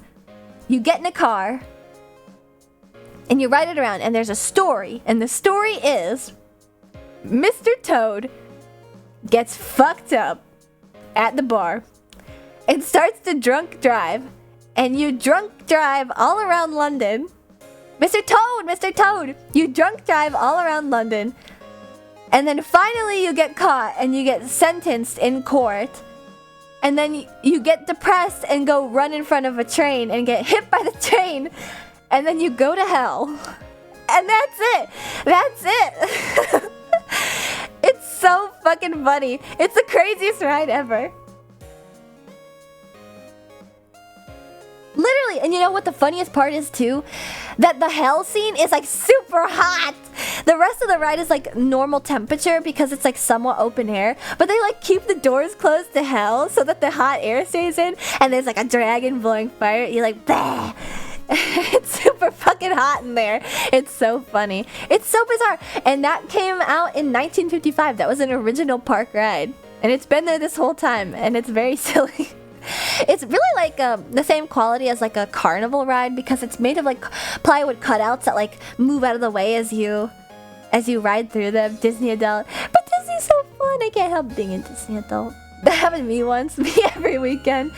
God's drunkest driver. I would know considering race queen. But yeah, that was a very fun ride. My sister was excited to go on that one. My favorite defunct land? Oh, it's hard to say. I think there's a lot of good defunct lands, isn't there? I like them a lot. Asha's certainly a Disney, but IDK if she's an adult. Goo goo gaga. Uh-oh, you secretly found out my age regression proclivities.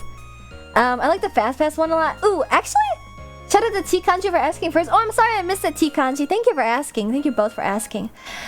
I think I do like the Fast Pass one a lot, specifically because it uses really interesting, really interesting math. I'm pretty bad, so you guys know this about me. I'm pretty good at math, although I don't like to... What the fuck was that about age regression? What are you talking about? Silly goose. Silly chilla, rather. I'm just baby. Pisses me off that every queue is totally fucked since the introduction of fast passes. Well, there's like what was the end of the video? It wasn't that like the original fast pass is better than the new fast pass. I don't remember it being that like no fast pass is better than any fast pass. There was like a perk at one point in time, wasn't there? But yeah, the fast pass video is really interesting from Defunctland. I highly recommend you watching it. It's super long, it's completely cinematic, and has great visuals to help you understand how queuing works. Queuing is a really difficult concept. It's more difficult than it looks. It is something that I kind of struggle with. I particularly struggle math-wise with statistics. I'm not a statistics math girl. I like calculus and differential equations. Statistics is like a different type of thinking, and that has to do with like industrial engineering and whatnot, and industrial engineering is difficult in my opinion. So yeah, it was really interesting to see it all laid out and stuff. And the goose, thank you for following and joining the big crew. Welcome. I struggle with queuing, so I just go in front of everybody. Well, you could probably do that if you've got a disability pass, which you could apply for. It's incredible how something like Defunctland is free. I know, right? But I also really do like the plot twist with Shapeland. I know the plot twist with Shapeland. Do mental illnesses count? They actually literally do count. I think if you're mentally ill enough, you can get like a disability pass at Disneyland. My tutor said just leave stats, he knew I couldn't do it. That's a smart tutor. Better than beating your head against the wall to like try and figure out something that you just never will get. Stats is really difficult. The new Fast Pass basically punished anyone who isn't an obsessed Disney adult. Also, a ton of people fake it. Unfortunately, I'm an obsessed Disney adult. That's why I made that tweet where it was like, I'm the theme park master. 5,300,727,811 dead chillers. Disney is a fuck. Kill 'em all. I'd rather do electrical engineering. Ew, electrical engineering is hard too. Electrical is really difficult. Parallel and series and whatnot. That kind of math is difficult in its own way. I feel like though, if you have dyslexia, you'd probably be really good at electrical engineering. Guests waiting. Hey there, I'm an electrical engineer. Oh, I didn't know that. Oh my god, so many of you guys are electrical. I had no idea. I feel like you'd be pretty good. Jay Rizzi on a busy? Thank you for following join the pig crew. Welcome. I've touched a wire before. I have too, but it was just to feel the zap. I think because a lot of electrical engineering, although some of it is definitely math-based for sure, a lot of electrical engineering is kind of like doing math with things that aren't numbers, but like they're numbers that correspond to the items, but like you move the items around and not the numbers in a way. Does that make sense? 3 works right-hand rule. Things that aren't numbers. Well, it's like X instead of... No? Really? Electrical isn't like that? You guys like, you know, 3 circuits... Never mind. Basically variables is what I'm talking about. That electrical engineering has a lot of variables, so you could probably do it if you... Oh, sorry. Dyscalculia is the right thing, where you mix up numbers. If you have dyscalculia, you'd probably be a good electrical engineer. No, I was saying I didn't know what you were talking about. I see. I'm not being very succinct and good with my words. When am I, though? Mechanical engineer here, though. You guys are all... A lot of you guys are engineers. What the heck? Software, electrical, mechanical. You're all brainiacs. But anyway. We use a lot more transfer functions and diffie queues. Well, that's about it. See? I think I'm right. We're all nerds. Yeah. We're just missing a social engineer. Who do you think you're looking at? What is a VTuber if not a social engineer? I've socially engineered your parasocialism. So vacation. Yeah, let's get back on track to my vacation. Where did I leave off? Was it... Oh, the Hollow Yang concert. The Hollow Yang concert is a good way to pick back up. Ah!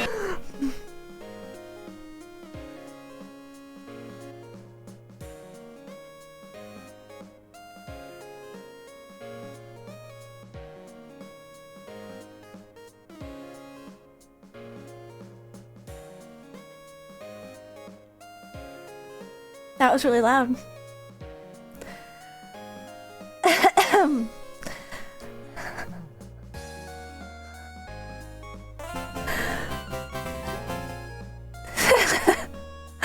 What was I talking about?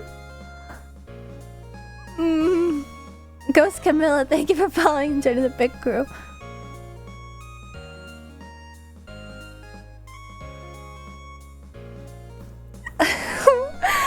That like cleared my brain. That scared the shit out of me! What the fuck? Halloween vacation spot? That definitely wasn't what we were talking about. Pavlov having the VTuber. I think the Pavlov has to be more of like a gentle, subtle reminder. Hello, hello. The chiller reset button. Now that the pipes are fully reeded. I want to watch this. What? Let's get the shit out of me. There is a good way to pick back up. I like fully screeched. Holy shit.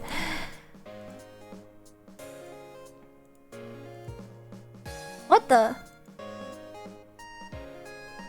Alright, oh good. I accidentally reset my Twitch chat. Absolutely bamboozled, flabbergasted, and reset. I was like a drooling idiot for about 30 seconds there. Your model looks really cool. Thank you. That liquefied my frontal lobe. Alright. Oh, rip, no squeak. Oh wait, I'll squeak. I'm sorry, I'll squeak. Wait, when was squeak redeemed?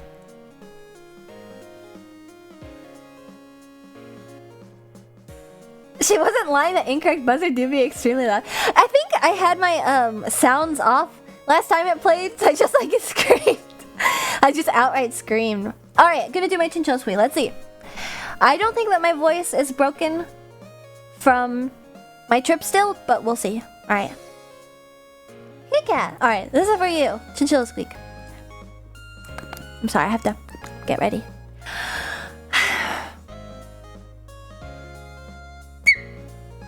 Yeah, baby, the squeaker's not broken. What can I say?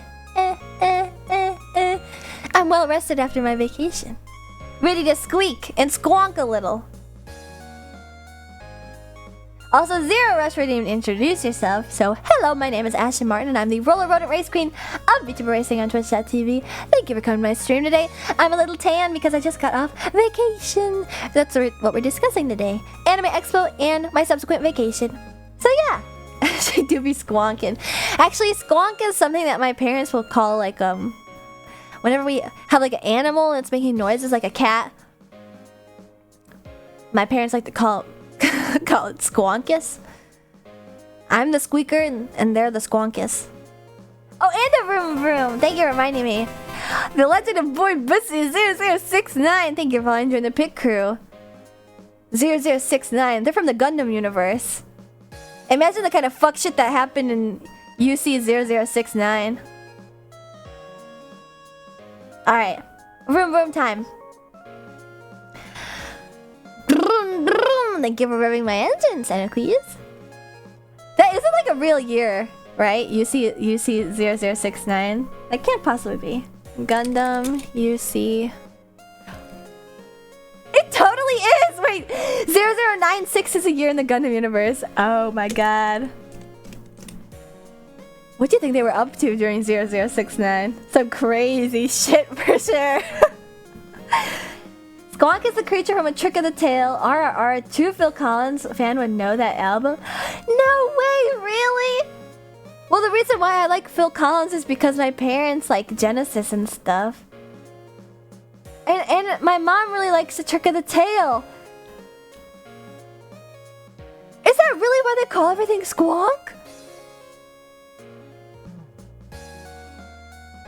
I had no idea until right now! Squonkus! What does Squonk look like?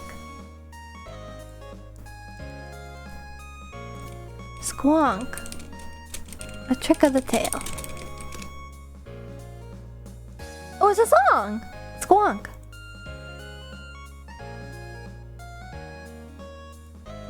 Huh!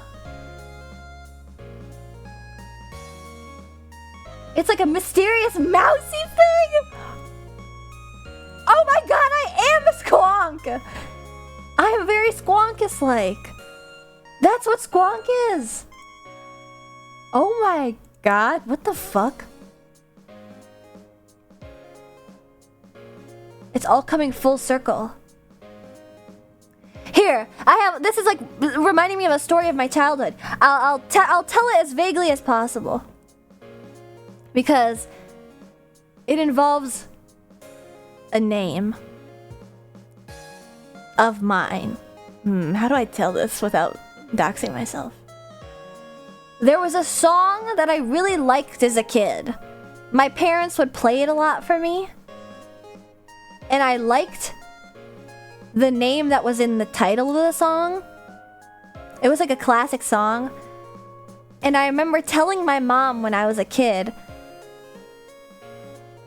my name is Sharona! How'd you know? I remember telling my mom as a kid, like, I want this song.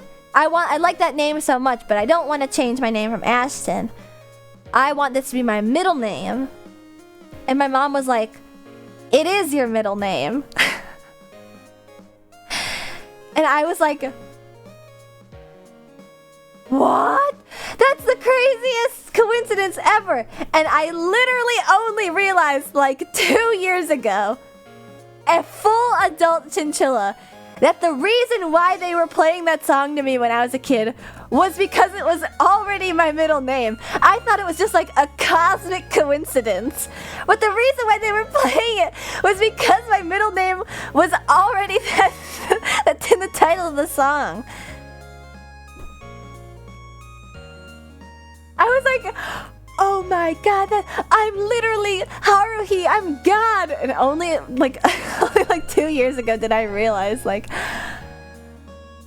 oh.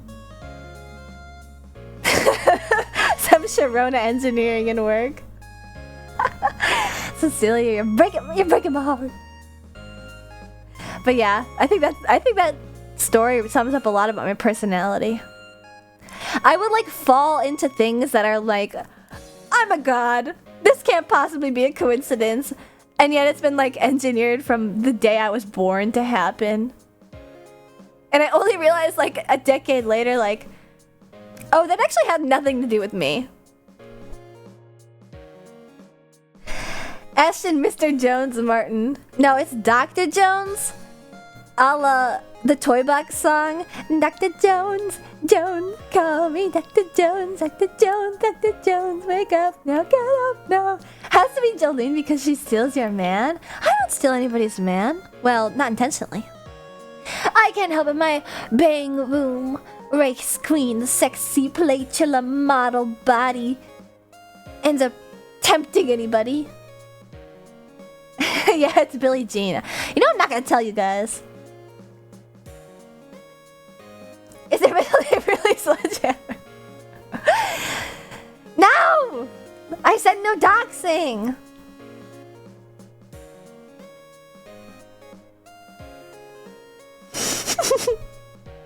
Hashtag Tachyon Martin. Alright. Back to the actual task at hand. Recapping. Hey there, Dolly. It has to have been a song that was out when I was born. It's some boomer music. Okay? I was gonna say Obama, but I think I've already been here. Yeah, you were here like 20 minutes ago. Obama. Soda! Oh my god. You guys, because, you know, you're in California, you know how much food is in LA? So much food. There's no point in eating, like, bad fast food. Except for Jack in the Box, which I didn't get to eat. I'm so sick that I couldn't eat any fucking Jack in the Box. Anyway, because I didn't eat any fast food. It's not you, it's not you. They're good, okay? Jack in the Box isn't great. Okay, it's not amazing, but I have to tell you, okay, this is actually something interesting. This is what really made me like a fan of Lando. I mean, I've always been like hey, that guy has interesting content. I like what he makes.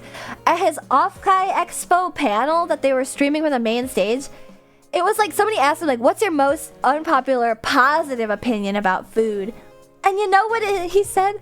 That he likes the Jackbox like mini tacos. I also like the Jackbox mini tacos. I was like, this guy knows what the fuck is up. He really knows what he's talking about. This guy definitely has tenure at the Twitch school for VTubers. I like him, especially with, okay, ranch. That's fucked up. Yeah, there's something wrong with you. That's fucked up. But I swear, you guys have never been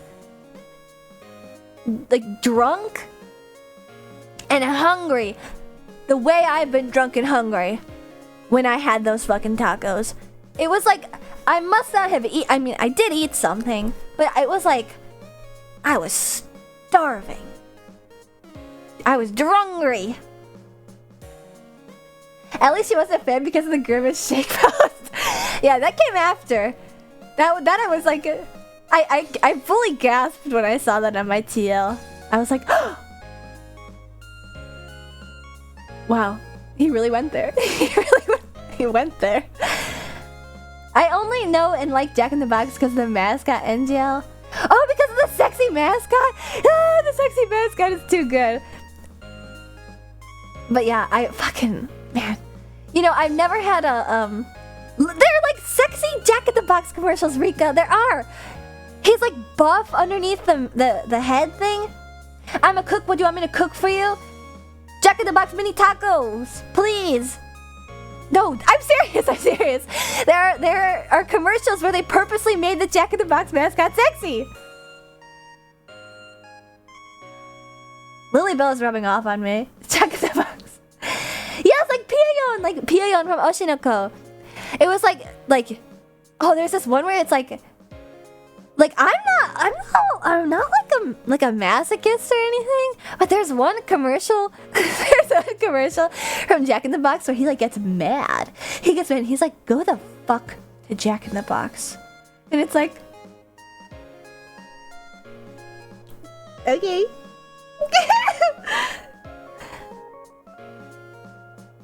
I had to find this. I had to find this commercial.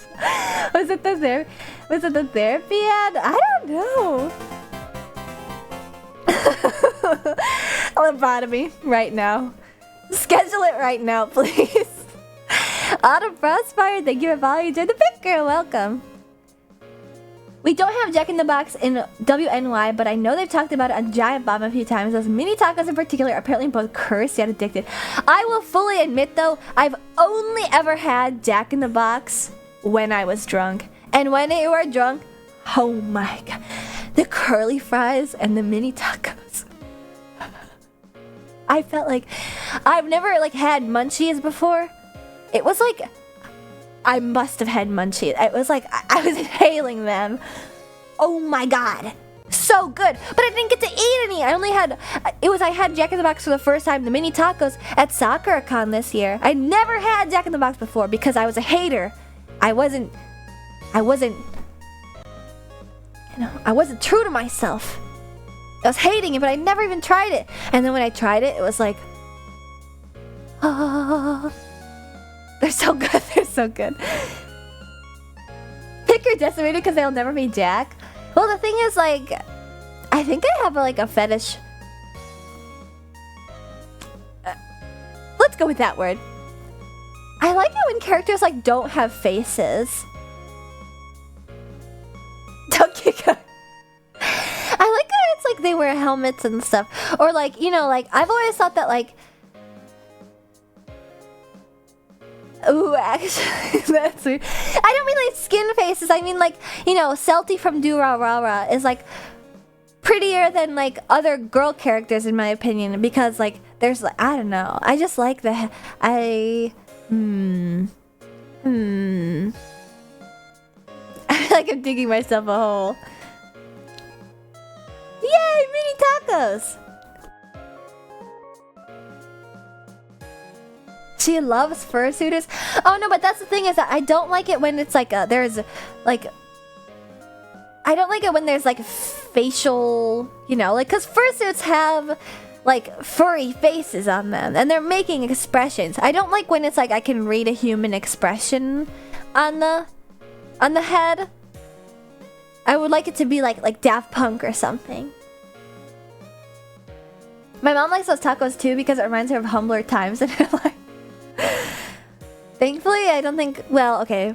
If there was Jack in the Box where I lived in the Midwest when I was a kid, perhaps I would have eaten it. Because I have had humble beginnings myself. But I was always a McDonald's kid. Slenderman Ashton, he's perfect, man. No, but the thing is that he's too slender. He's gonna blow away in the wind. I could snap him over my leg like a twig. He's gotta have some beef. Like Jack in the Box guy.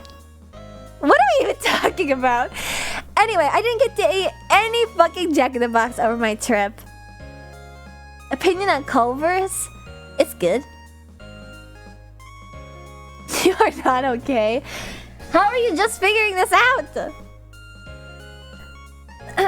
Hear that picture? Get those expressionless mask cosplays? I feel like I've accidentally walked myself into a dangerous doujinshi scenario.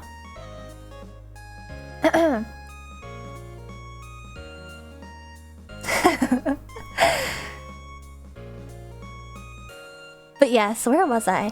Ooh, the Hollow Yang concert. That was Sunday. I'm surprised Jack in the Box don't exist in the Chicago area. They're all over in Missouri. Yep.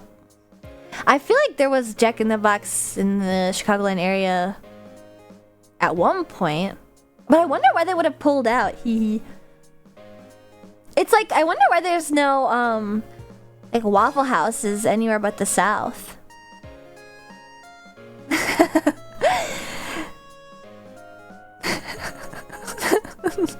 That sad face is killing me. I wonder how much I can say. I got to go to...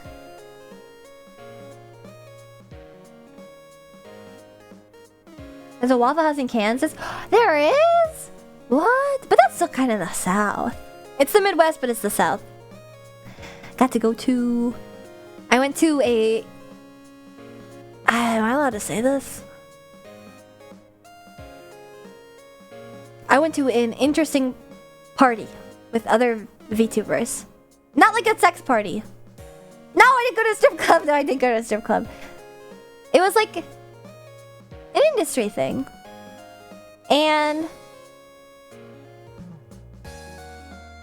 I got to meet cool people like composers and directors and no.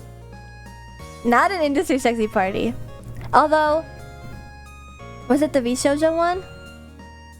Wait, people were posting about the V-Shoujo one? Who posted about that? I gotta know. Nah, I heard about it. Dang. Okay, well, yeah, it was the V-Shoujo one. I wasn't sure how much I could say. But, God, I got to meet so many cool people. Pia was talking about it on stream a few hours ago.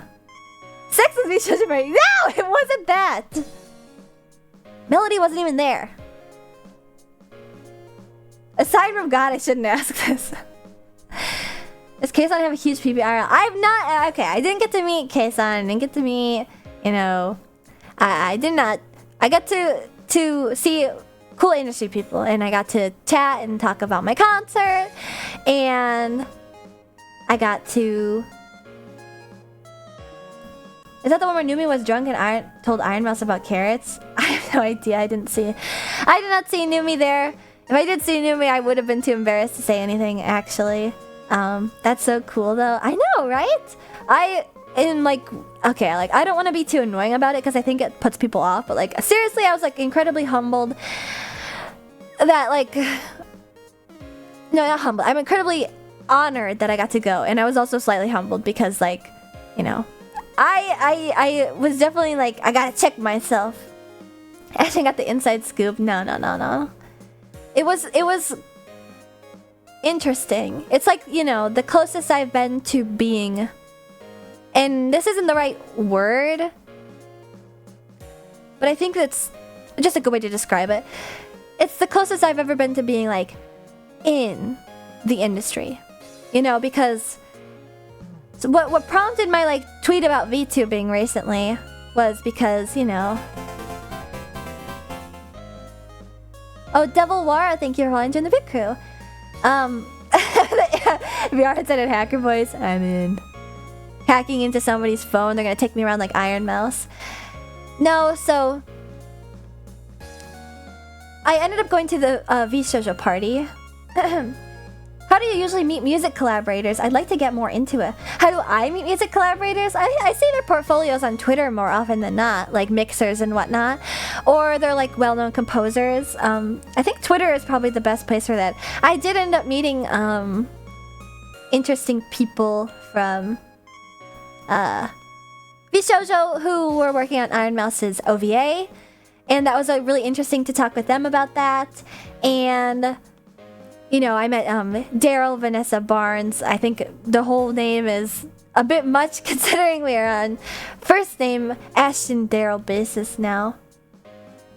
But hearing about like their experience with corporate stuff was also really interesting. It was just like, it's the closest I've ever been to corporate. And you know, there's this like, it got me thinking too, because it was like, I'm basically a very, very small VTuber. That's just a fact of life. And it was really interesting being around people who were, like, obviously much, much larger creators than I was. It was difficult to, like, you know, it was difficult to, like, chat with them. Because it's like, what do we really have in common? You know, I'm a fan. I'm a fan that somehow made it into this party. What do I really have to offer this person who is at an industry party? It wasn't like a casual party. It was an industry party. So it's like, feeling so small in a room of big people. I guess the best thing about it is that, like, it doesn't really make me insecure, I don't think. It just made me somewhat introspective, where it's like, you know, it is a little bit like you know, you kind of have to have something to offer to really like get a good footing at these sorts of parties. You know, I tried to bring up my Silly 3D concert, and it may have been a big deal for me, but you know, to a corporate person, did you do good networking? Who knows? Who knows if I did good networking? It was really interesting just getting to talk to people regardless. And my problem is, like, as serious as I do take VTubing, I am still just an indie VTuber. With no management, no backing, it's just me. But you know, some of the biggest indies are like that. You know, they only get managers down the line once they get big enough. It's difficult being an indie and trying to find that line. It must be difficult also being, you know, a corpo in like a smaller corpo. It's difficult to know where to draw the line, if that makes sense. I was introduced to people at the party and I felt like a little brother being brought to my big roast from... Oh, that's right, you were there, Bicho Bone. Man, I only saw you once at that party. If you had management, you would not post those unhinged tweets. What's the line? I guess the line would be whether or not you're considered legitimate. The line isn't like a social thing. It would just be like how other people view you. And the hard thing is that the line is different for each person. The line is different for each company. You know, perhaps to someone in a large company, they might see a smaller corporation with smaller VTubers and like not fully think much of them because they are smaller, even though they're a corpo. The way that they would think more of an indie who has more numbers. Basically, it's difficult being in a space for the first time in my life where numbers really like mean everything. And it just made me like a little introspective because, you know, it's the same feeling that Beat Shobun mentioned where it's like you're in a room of so many people they're ultimately people in the end, but when it's an industry party, it's like it just puts everything into perspective because you have to put everything into perspective. The whole way you get into those things is like through the numbers. So it was just interesting. Screw what other people say, you just need to be legitimate to yourself. I am legitimate to myself, you know. That's why I brought up my concert. I'm very proud of my concert. I'm proud of what I achieved in my concert. I'm proud of the way that it turned out. I'm proud of all the things that went into it, especially because a lot of it was just me, you know. It was just me doing everything for myself. And I think I achieved a level of professionalism that is difficult for indies. And I'm proud of that. So I brought it up, you know. When I chat with people, I brought it up. But I think that's difficult too, is like meeting people who you admire, but they don't really want to talk to you. But the thing is that that's valid. Depending on the situation, I feel like that's definitely valid. People who are important, quote unquote, want to get talked to by everybody. So I understand like being tired. I understand not wanting to be on. It would be much easier to just be like, oh, you're a fan, let's take a selfie, cool. Than to be like, you know, trying to level with somebody who's much larger than you on a larger platform. And have like a, I don't know, maybe it's just a me issue now that I think about it. Maybe it was like I wasn't trying hard enough, or maybe I was like holding myself back hard enough. But you know, I don't feel any like sort of negativity towards somebody who might have been like a larger creator and would not have wanted to speak with somebody they don't know that who's smaller, who is trying to network, because it's kind of tough to be like on all the time. It's kind of draining. But then on the other hand, it's like part of it perhaps could come from a sense of elitism. I don't know. It was just like a humbling experience. Yeah. It was nice to hang out with friends outside of it. I feel you're right though. At least there's this self-consciousness of there is a purpose to this party and I'm not sure if I'm ready to fulfill it yet. Yeah. Yeah. It was still, you know, because again, ultimately, I'm a fangirl. I'm a fan. It's difficult being in that professional space as somebody who's like legitimately just a fan. I've been a fan for years. Because it's like fangirls get a fangirl. So it was exciting, honestly, just being around those people. It's an exciting feeling. It's a daunting feeling. It's a self-conscious feeling. It was cool, though. It was cool. I think something that makes me feel better, though, is being able to see all the people who are, like, quote-unquote, behind the scenes, in a way. You know, I thought that was really interesting. Meeting animators, composers, storyboarders. That was also really, really cool. But yeah, I wasn't sure how much I could say about that. What did you do at the party, or see there, if I may ask? Networking. It was a lot of networking. Introducing myself to people, handing out business cards, you know, talking about my achievements, seeing other VTubers who I had already met, saying hi to them. That was really my favorite part, was actually just like seeing the VTubers I had already met and saying hi to them. And you know, I got to meet, I'm a BTS! No, I got to meet the CEOs, I think, think, of Kawa Entertainment. Both very nice. Or I guess just Pidge is the CEO, perhaps. I was thinking of both Moo and Pidge, if you guys know. That was very nice. Kind, interesting. Yeah. It was cool. It felt good. It felt good. You know, I may have gotten in by like a... Is this how you got talked into TwitchCon? No, actually I got talked into TwitchCon by my new VTuber friend Ski. Ski the Worm VTuber. We got to hang out and do karaoke and stuff. Oh gosh, what was I saying? It did feel like, you know, a little bit... Maybe this is like, you know, vapid of me. It felt a bit legitimizing to be there. It felt good to have like enough to show for my history as a VTuber that I could even get into such a place too. Especially considering it was like a rather small party. It was cool. It was cool. It was a cool experience. You earned it and now you know what else is out there. Exactly.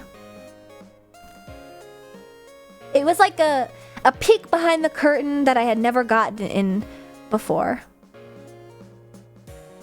And I was having... The reason why I made the tweet about, you know, the legitimacy of VTubers was because I got thinking about, like, who really decides? There's no, like, monolith of who decides who is legitimate.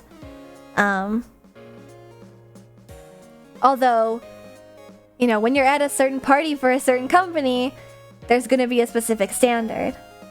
And she blows up at Bisha, so I don't know about that. But I do know that Gunrun is a Macross fan, though. So I was like, hey, Gunrun. I sang 2 Macross songs at my concert. You should check it out. Still. It was cool. I wasn't sure if I was like allowed to say anything about it though, so I'm glad to know that Pia mentioned it. Because Pia was certainly there. Pia and Honey were there. I think most of Kawa was there. Most of Kawa that was there in person was there. It was cool. But you know what? Maybe I shouldn't tell you guys this. I was like a little overdressed. There was like a lot of people that are in t-shirts and stuff. I think maybe it's my like race queen nature. I'm so used to those glitzy glamour racetrack parties, you know, bottle girl type of outfits. So I was wearing like a sexy outfit. Overdressed LMAO, what were you wearing? I was wearing like a bodycon kind of beachy dress with this necklace that had like bows on it. But they were made of metal. And I pulled my hair up half up. And I was wearing these like nude heels. So basically I was like dressed to go to a party basically. And ooh, that does sound very race queen. I kind of went a little yar with it because like the pattern on the dress was like it wasn't, I guess zebra stripe is the best way, but yeah, it was like a bodycon dress. It made me look slay. I was slaying. But it was also like I walked in and I was like, oh no, I'm definitely overdressed. I'm overdressed for this. I'd rather be overdressed than underdressed. Exactly. I was thinking like, you know, cool venue, industry party. I'm gonna dress it up, you know? I was pretty happy about that. I wore a lot of cute outfits in LA. I saved a lot of my cute outfits for then. Maybe I'll draw it for you guys. Here, I'll draw it for you guys. I think it would be fun. Maybe I do not like the hobnob. What does that mean?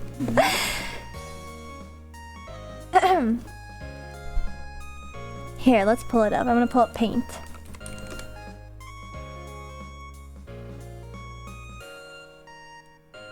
Drop one outfit on the timeline. You guys know I can't do that. Even the nails, I was a bit... My menu claws, I'm a bit nervous about. That vibe of social ladder climbing is kind of wild. It is! That was something that caught me off guard too. Not to say that that was like actively happening at this party. I think it was a little bit more... I don't know how to... exclusive than that? Or like, I don't think there was that obvious if it was happening. But I did see it in other places. My reflection of my nails. I was actually staring at that like, they can't see anything, can they? No. They can't see that. Maybe. No. I gotta go for now, but it's so good to hear that you had good times in LA. You deserve them, truly. Good to see you back as well. Thank you for the fun stream. Have fun, Picker, as well. Goodbye, Beach Jumbo. Thanks for stopping in. Drop it and I'll do fan art. Okay, then I definitely gotta... Oh, you made the picture? But I'm embarrassed about this picture. I'll just draw it for you guys. Also, hi Flickmans! I did get a little bit crispy over my over my vacation. All right, let's do window capture and then paint. Okay, cool. This is it. Here, let's see. Oh wait, I have to. Oopsie, my bad. Okay.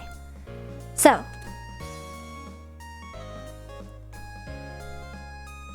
you guys are so cruel. Always teasing me about my reflection. So, it was like...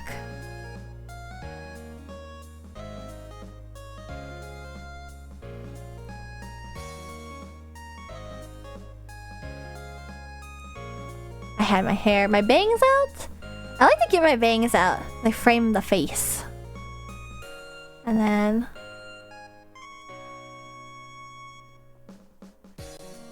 Yeah, this is the worst face ever.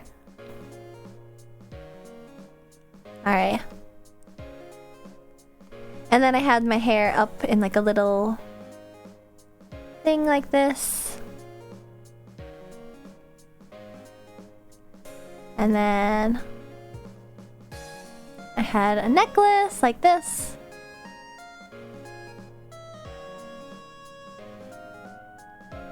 Oh, and I also had earrings that matched the necklace. And so I had my outfit. I didn't have much on my... Yeah, I don't think that I wore anything on my hands. Or like my wrist. I don't think I wore a bracelet, but I did have a bag. I had a little clutch purse. And then...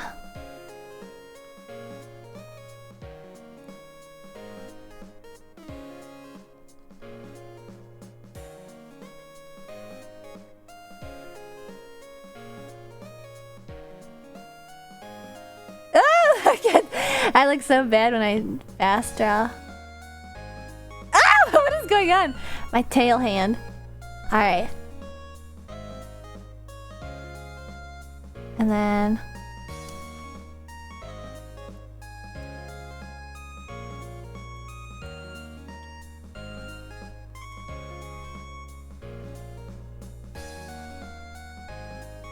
it was like this.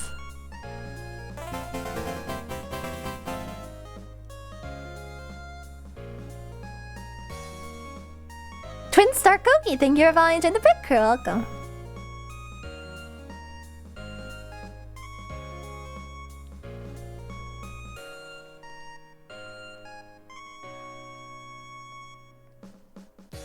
No, it's like it was like zebra print. And then the back of the dress had like a little cut in the bottom of it, like that.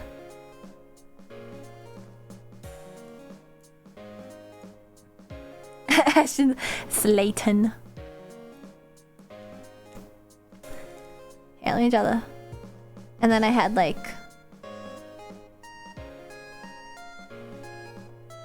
nude heels. Like this.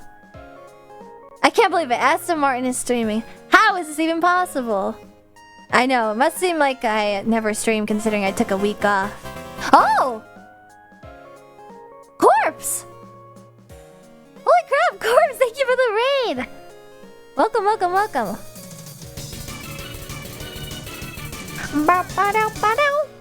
Welcome everybody, I was just drawing a dress that I wore at a party at Anime Expo. Welcome everybody! Welcome raiders, thank you so much for the raid, Corpse. My name is Aston Martin, and I am the Roller Rodent Race Queen of VTuber Racing on Twitch.tv. Not that Corpse! Not that Corpse. Welcome though! Hello, hello, I made like a little bit red and crispy. It's because I was on vacation for 10 days. I went to Anime Expo the past weekend, the weekend before last, and then I was in California, so I was just discussing about my little trip. Always a pleasure to catch you streaming. Thank you! I really appreciate the raid. What were you guys up to? Yeah, I'm medium rare today. I look like a raw steak. But yes, this was the outfit that I wore to that party.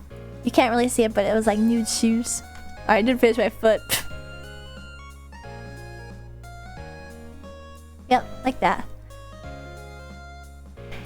And so I walked in. How did you hide your ears in this? I didn't have to hide my ears here. It was an industry party.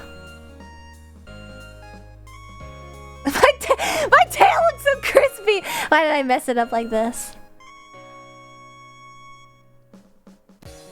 And matching bows on the tail. There we go.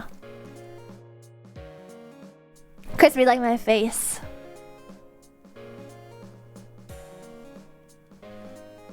But yep, that's what I wore to the party.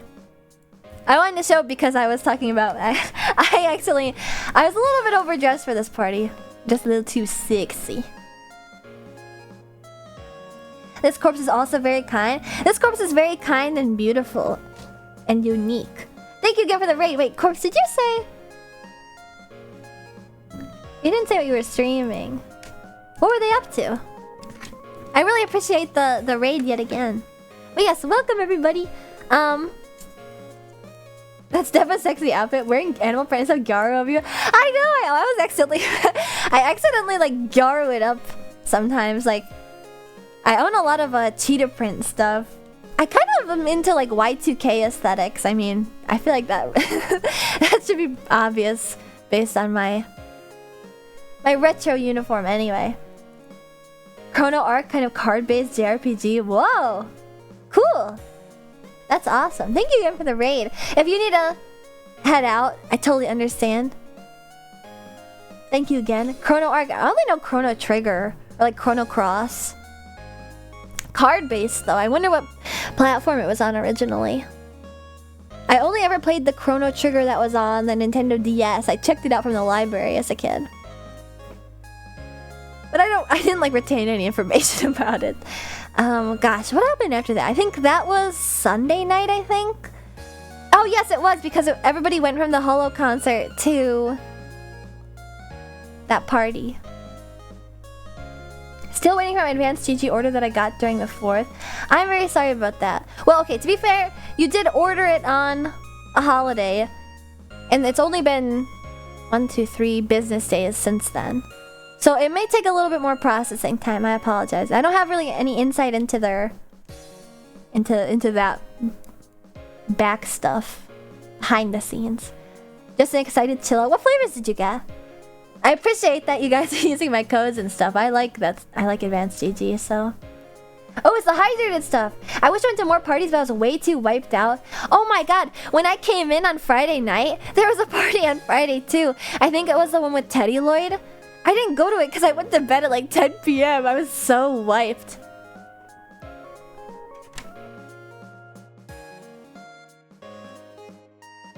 Yeah, me and Ray went to that. It fucked me up. But so that was the only one you went to? You didn't go to any other days? That sucks. Man. That one went on pretty long though. I think Teddy Lloyd must have come on at the end. No? I think they had the same set list the next day. But you know what? It was a lot of the same DJs too. Like DJ Wild Party was at multiple. I'm pretty sure DJ Wild Party was at the same one as Teddy Lloyd on Friday and Saturday night. And then Wild Party was also at Constellations on Tuesday. So I partied almost all the nights except Sunday.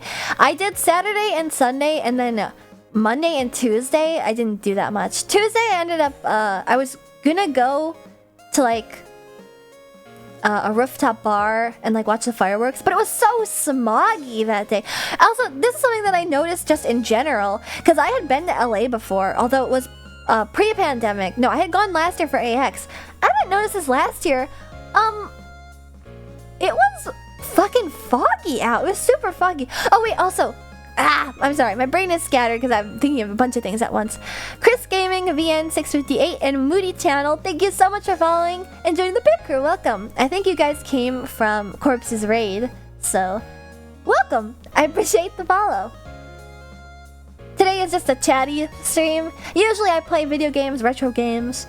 I'm a variety streamer, so I kind of do whatever the heck I want. But you should follow. Enjoy the Pit Crew. Become a little chiller. Do you feel your body changing? Your appendages getting smaller, fuzzier. Your eye line, your sight lines slowly shrinking. You are now 1 foot tall and fat. Dios mío. It's just like Animorphs. You stick around for 2 hours and it gets stuck forever. This year's weather has been so fucking weird. Yeah, okay. Fog or smog. I don't know. It was either fog or smog, but I was really caught off guard just by how foggy it was this year. But I think it actually partially was smog, considering there was an air quality warning in LA anyway. Puppiness, thank you for following to the Picker. Welcome. 4 a.m. game, I'm gonna go eat. Oh, good night, Cinequeeze. Thank you for stopping in today. Good night, good night. What else is there? So that was Sunday, and then Tuesday? What did I do Tuesday? Oh, Tuesday was the night that I went to do karaoke with Daryl and Maria and Ski, my new VTuber friends, and Daryl. Who isn't a VTuber, but VTuber adjacent. That was so much fun! They're all so nice. It was a lot of fun. We got food, got karaoke. I feel like this was when I was starting to slow down, because I went so hard on Saturday night, and then I also went really hard on Sunday night. I ended up going to both the parties, actually, on Saturday night. There was one that was hosted by Senpai Squad. I know, the name is kind of goofy. Senpai Squad, and then there was another one that was at... oh gosh, I can't remember. The Globe Theater? It was the same set list as the night before. The Friday night, I think what JTV and Ray ended up seeing, it was the same set list as that night, or same DJs. But I thought the DJ that was on when I was there was like not very good. But man, those locations are so cool. LA has so many cool like music venues, and they all have like different DJs in the basement. That's the craziest thing. Like the Belasco and the Globe Theater both have like 3 levels to those buildings, and you can have like different DJs in each level, like on the top floor, in the middle floor, and in the basement. It's so insane. Can't believe Asher was able to sneak all of us into the karaoke bar. Yeah, I made you guys all stand on top of each other in a trench coat, so you only counted as one person. Do you know how much karaoke with more than 10 people costs? Man, you've been to a great party? That's true. I do enjoy a good party. Parties are fun. I like to feel the music. I like to dance. But it's gotta be like... how much? Like really expensive. Because you have to get like gigantic rooms then. It's like 500, isn't it, for large parties? It can depend on the location, but it really adds up when there's more than one person. Karaoke, just for my karaoke stream last week, when I was at that bar, it was like $7. It was like $7 for an hour, which is crazy because, you know, they say online like it's not allowed to have... It was so cheap! You're not allowed to only go for like an hour, but I think, you know, they make exceptions when it's like the middle of the day and like nobody else is there. So I think they made an exception when I was like, yeah, I just want to be here for an hour. It's like $7. They made exceptions. Probably. I'm assuming that a lot of the people... I'm assuming when I say it like that. I'm stuttering really bad. Man, I had a bad stutter over AX. I was so nervous talking to people. I can't help it though. I really can't.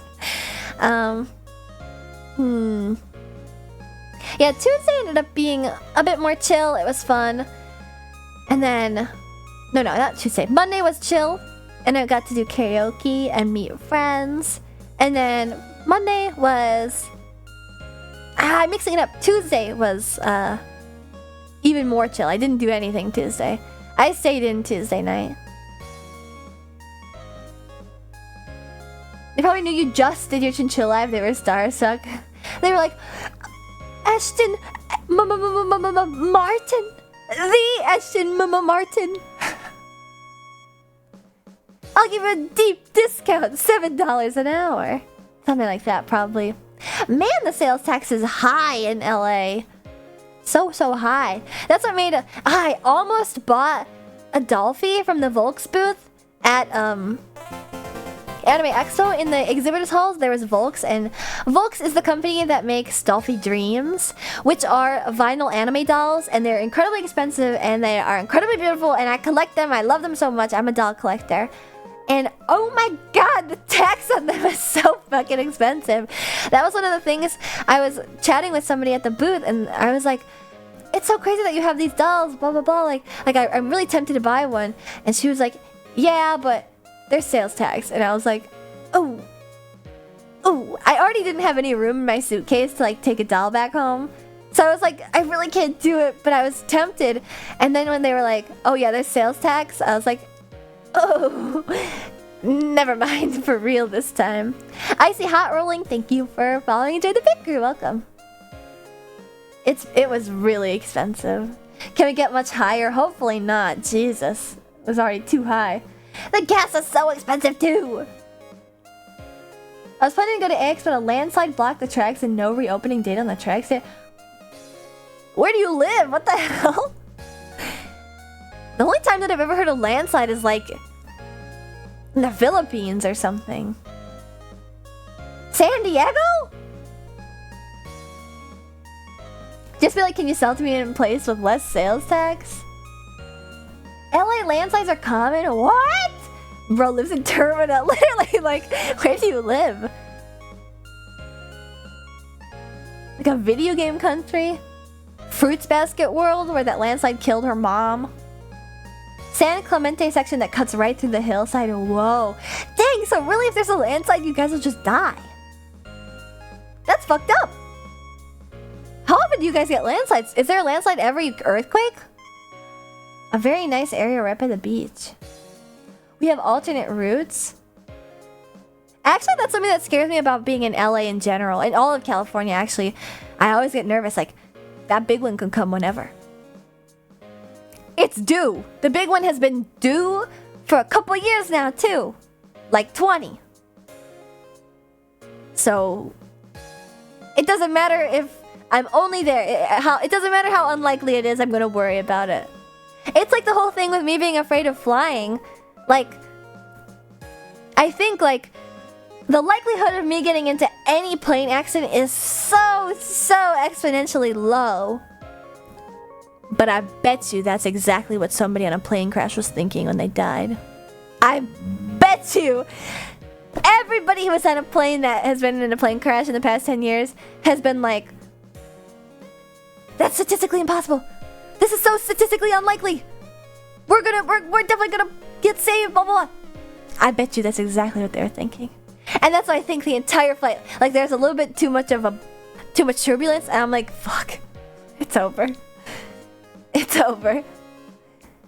Planes are just waiting for us to lower our guard. Yeah, the first plane that has like nobody that's afraid of flying on it, going down.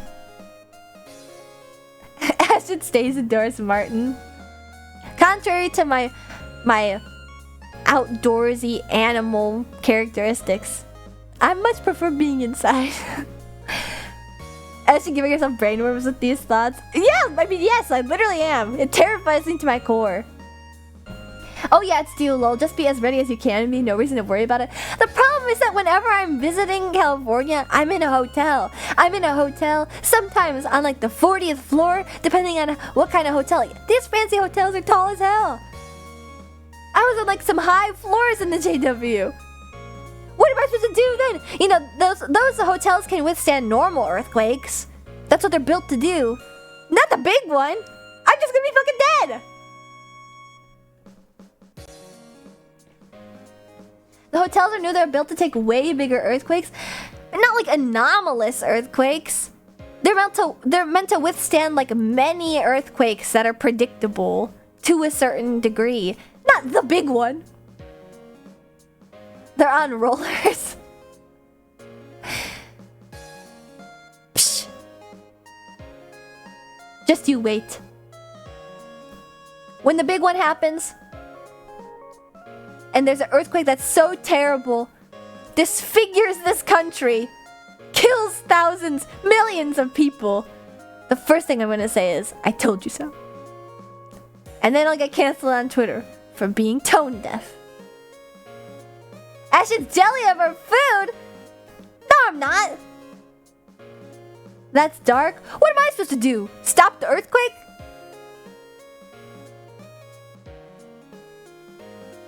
All I can do is comment from the Midwest. Don't worry, that's in 230 years. God, I hope it is. Stop the earthquake, you lazy bum. I guess technically I could, considering I'm Haruhi and I'm God and I control this reality. Do you worry about tornadoes in the Midwest? Yes. But they're different. They're different. If I don't think about it, they won't come.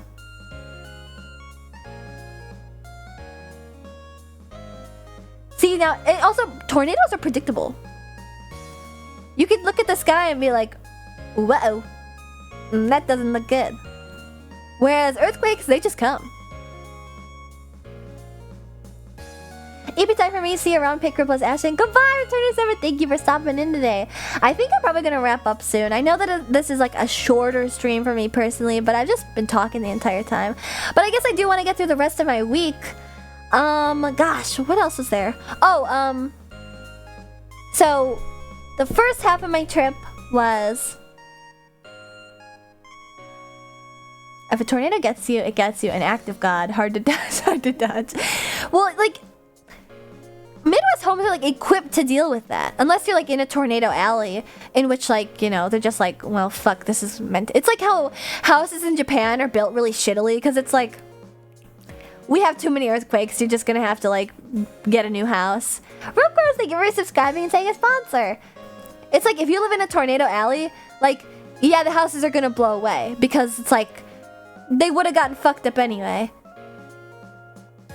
So you might as well spend less money and lose less money whenever it gets destroyed by a tornado.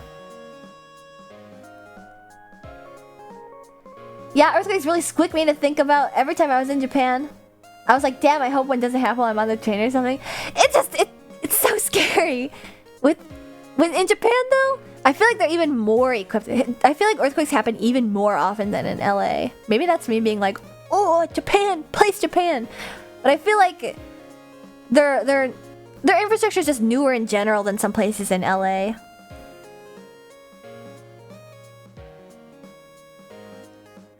Ash being xenophobic again. I hate that you said that with a Zura emote too. The king of xenophobes.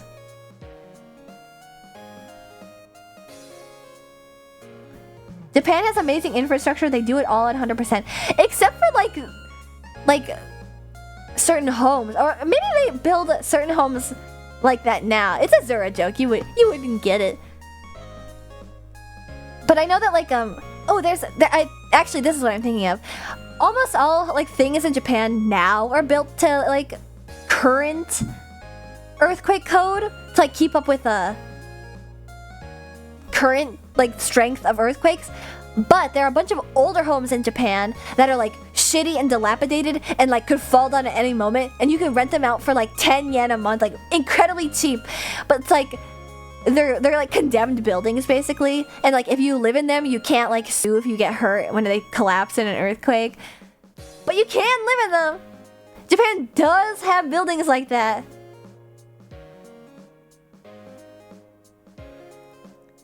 But it's like, good luck, kiss your ass if it crumbles. Yeah, basically. It's hard to install ACs in them too, right? I think that's true of like all Japanese apartments. That's definitely true of European apartments. I watched somebody install AC in their Paris apartment on TikTok, and because all the windows in Paris are like, they swing open from like a hinge on the side of them, you have to get this like very specific window air conditioner. It's crazy. The Europeans are like living in the backwaters of the world. No air conditioning? That's fucked up. That's crazy. Japan mini splits are easier, just one hole in the wall for the coolant line. But they don't use much insulation. That's true also. Those old Japanese house with the sliding doors. The wind just goes right through them. They may as well be outdoor homes. TBH, I've lived like my whole life with no AC. I think I would die if I didn't have any AC. I can't sleep like if I'm a little too hot. I'll wake up sweating if I get a little bit too hot. So living in any climate where it's like no AC, I just could never do. I literally couldn't do it. I wouldn't be able to sleep ever. Just don't live in the EU easy. It really is that simple. I don't. You could do it too. I need air conditioning. Even if it makes my throat hurt a little bit if I have it on all night. I know there's like isn't like a Korean, not a myth, but like a, not folklore either, superstition. There's a Korean superstition that if you have like the air conditioning going or a fan going at night, your like soul will get sucked out of your body. Fan death! Yes, fan death! I love that. I love that specifically too because it's like so easy to disprove and yet people still like freak out about it. NZ is very mild climate, which is why also cheap parents. Actually, growing up, my parents wouldn't pay for heating in the winter. We would heat the house throughout the day, and then at night they would just turn it off. It's freezing in the winter at my parents' house. I do pay a lot for my energy bills, but it's worth it in my opinion. That happened to me once. Lupinoni, thank you for volunteering the picture. Welcome. Alright, I think I'm gonna skip over. So I went to Santa Monica with my family. Oh wait, actually, let me rewind a little bit. AX ends. The whole snafu with the hotel making my shit all wet. We get a late checkout, which is really convenient, specifically because my mom is going to join us on the Wednesday of last week. My mom is coming to join us. Yay! Because reminder, I was with my sister for this vacation. Which, this was a test of my willpower. Because holy shit, living alone has destroyed my ability to like be with my family for a long time. Considering I literally still, at my parents' house, have to sleep in a bunk bed with my sister. Oh my god. I could not stand it. She wouldn't leave me alone, man! She doesn't leave me alone! My mom too! Oh my god! LMAO. It's not funny! I was like so sick of my sister by the time that my mom came. And then I still had like 5 more days left. No! That's fucked up. I just wanted like an hour away from them, but they're so annoying about it. That's moms for you. That's so cute though. Ugh, it's frustrating. Ugh. But yeah, so the plan was that my mom would come Wednesday, and then that's when we would start our like family vacation. My mom's flight got delayed 8 hours while she was sitting in the plane. They had to get off like 3 times and then reboard different planes, and they still couldn't go because there was like all of a sudden like storms over the Midwest. Yes, 8 hours. So we did not do anything with my mom on Wednesday. She came at like 1 a.m. and then we just immediately went to sleep. It was horrible. So we had like basically one less day with my mom. That was gonna be like an evening of stuff. We were gonna go out to some breweries because you know, like old people love breweries. We're gonna go to breweries and then eat at like a famous cafe in LA, and like no, we had to scrap all of that. Thankfully I found other stuff to do in the meantime, but that was really frustrating. So we only had Thursday. We went to Santa Monica. We went to West Hollywood. We did a bunch of stuff all around the whole LA area. It was a very packed day on Thursday. And yes, I did I did fall for the Santa Monica thing. Although that was specifically my mom's request. She fell for the Santa Monica trick. Santa Monica, and then West Hollywood, and then we did Hollywood Walk and Rodeo Drive and like the Santa Monica trick. I think it's just a trick because it's like a tourist trap. There's like nothing there. It's literally just a boardwalk. Should have taken her to the museums. Actually, we were supposed to go to the museums and we just ran out of time. It's because my sister was insisting on doing shopping and stuff. But yeah, we were supposed to go to the LACC or something? We were supposed to see the La Brea Tar Pits. But I think because like we ended up losing time that we made up the next day. LACMA, yeah, we were supposed to go to the LACMA. We just lost time. I feel bad about that. We were supposed to go to LACMA. They're right next to each other. Yeah, it's in Santa Monica. LACMA nuts, Keck W. Shut up! The LACMA's a real thing. The LA County Museum of Art. Fuck you. Yeah, that is a good one, actually. Damn. That's a good one. I'm gonna steal that for when I do go to the LACMA with my family. Love LACMA, very cool photo ops. Well, it's a good thing that we didn't go then, because I looked like shit that day. I was like super tired from AX. And then the next day, Disneyland. Let me tell you, we got a late start, but that's fine. I was expecting that. We got a late start. Not my favorite, but you know what? A full day, 8 a.m. to midnight? That is 16 fucking hours in Disneyland. So we only did 14 hours. Much more reasonable, in my opinion. I had the itinerary planned from the get-go, but it was destroyed immediately. So basically, the plan was we were going to go into the park. We're going to... Did I get a Hopper Pass? Yes, so we did both parks in that one day, but we missed so many good rides. We just have to go back. I felt bad. But it's because they don't want to go crazy. Well, to be fair, it was that they didn't want to run from ride to ride, and I had planned some like of our plans too close together. So we went to... The plan was to get in the park and then go straight to Indiana Jones. Ride that as the first ride of the day because it just got refurbished and it's really fun and the lines are always really long. No. What happened was we get there, the line to enter the park is crazy long. Last time I went to Disneyland, there wasn't a line to get in. It was so long, it took forever to get in the park. It was 30 minutes to get into the park, so we're already behind schedule from leaving late, and now we're even more behind schedule. We get to the park, into the park at like 10:15 to 10:30. It was so annoying. Is there a guide online on walking time? No, I don't think so. I think just plan like 10 minutes to get from like... It's a big park. 10 minutes at least. Was it all AX people going to Disney? Oh yeah, there was a ton of people that stayed the whole week and that ended up going to Disney. Safflower 101, thank you for following the big crew. And also, It Pains So Hurt, I don't think that I said hello to you. Welcome to the big crew. Thank you for joining. I think the Disney app tells you walking time. What? I didn't know. Ashton would run from ride to ride. We did end up running from ride to ride after our dinner plans. Before the dinner plans, my mom and sister were like, stop!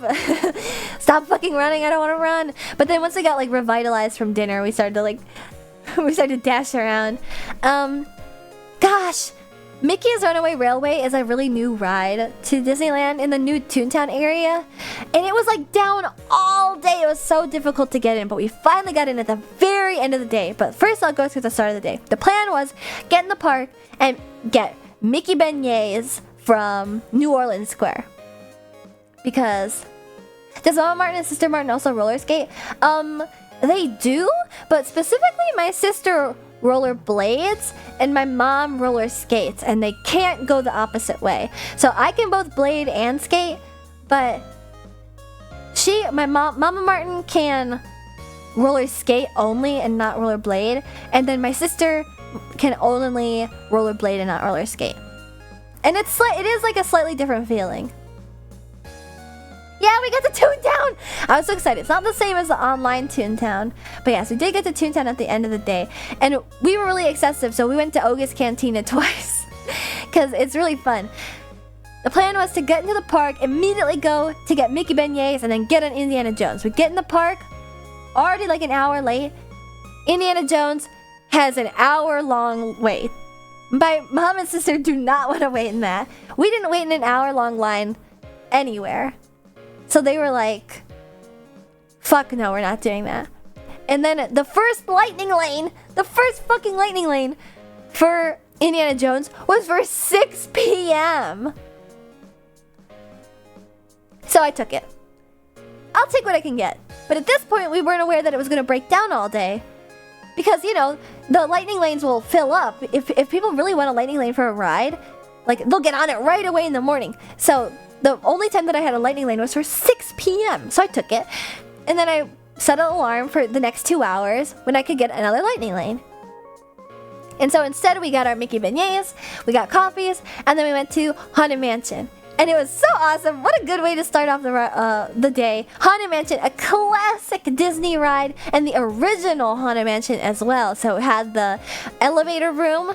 You know, the other stretching rooms at other Haunted Mansions aren't elevators the way that they are at Disneyland. And something really cool about the Haunted Mansion at Disneyland is that if you're riding on the train car to go around the park, you can see off to the side behind Haunted Mansion, across like the train, is this big room, and that's the showroom for Haunted Mansion. It's really interesting because you'll queue in the park in this area inside of Disneyland in New Orleans Square. You'll queue, you'll go in this big elevator, the stretching room elevator, you'll go down, and then you'll go underneath the railroad, and then you'll go into the showroom, and it's not marked. You obviously don't know what that is unless you're like a Disney adult. It's so cool that you like walk from Haunted Mansion underneath the railroad, then into the showroom for Haunted Mansion, and then go back underneath the railroad to come back out in the park again. It's so cool. I always go when it's all Nightmare Before Christmas. There's a Nightmare Before Christmas version? That's so cool. God, the new pass system is stupid. It is stupid, but it's pretty easy to game. But yeah, it was unfortunately not Indiana Jones for our first ride, but we got to do Haunted Mansion, which is really fun, and the original, super cool. I know a ton of lore from that too, so I kept pointing out, there's Hatbox Ghost, there's the Hitchhiking Ghost, there's the Madame Leota, blah blah blah blah blah blah blah blah blah. I don't get it, but I'm glad you think it's cool. I just love rides. I really like theme park design. I just really like, I'm passionate about theme parks and stuff. Do they have the funny tombstones outside? They do! They had a bunch of punny tombstones. We were like reading them out. Ash is a quirky little theme park, Chilla. It's just fun. I love your passionate you are. Disney is super cool. I want to go soon. I highly recommend it if you can, Dead Juno. It's both Disneyland and Disney World are like so overwhelming and fun. But so are just any theme park. Universal is incredibly fun. I've never been to Universal. I say it's incredibly fun and I've never been. But it's just so cool. I don't know. I'm just excited. I love theme parks. Also, hello, Juan. Disney is fun, but lines are the worst. Universal is cool. That's the thing, though, JTV, is I really feel like, you have to really be on your game.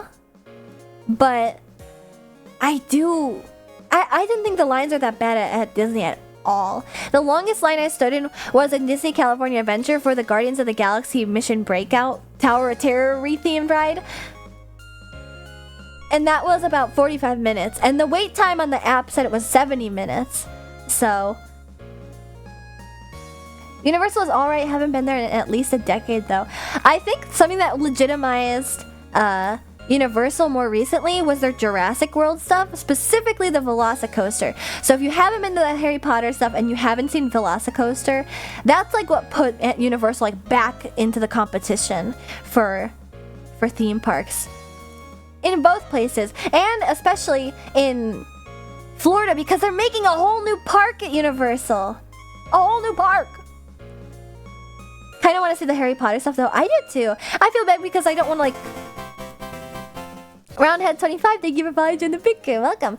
I'm not, like, I'm not, like, making a, like a social statement at all.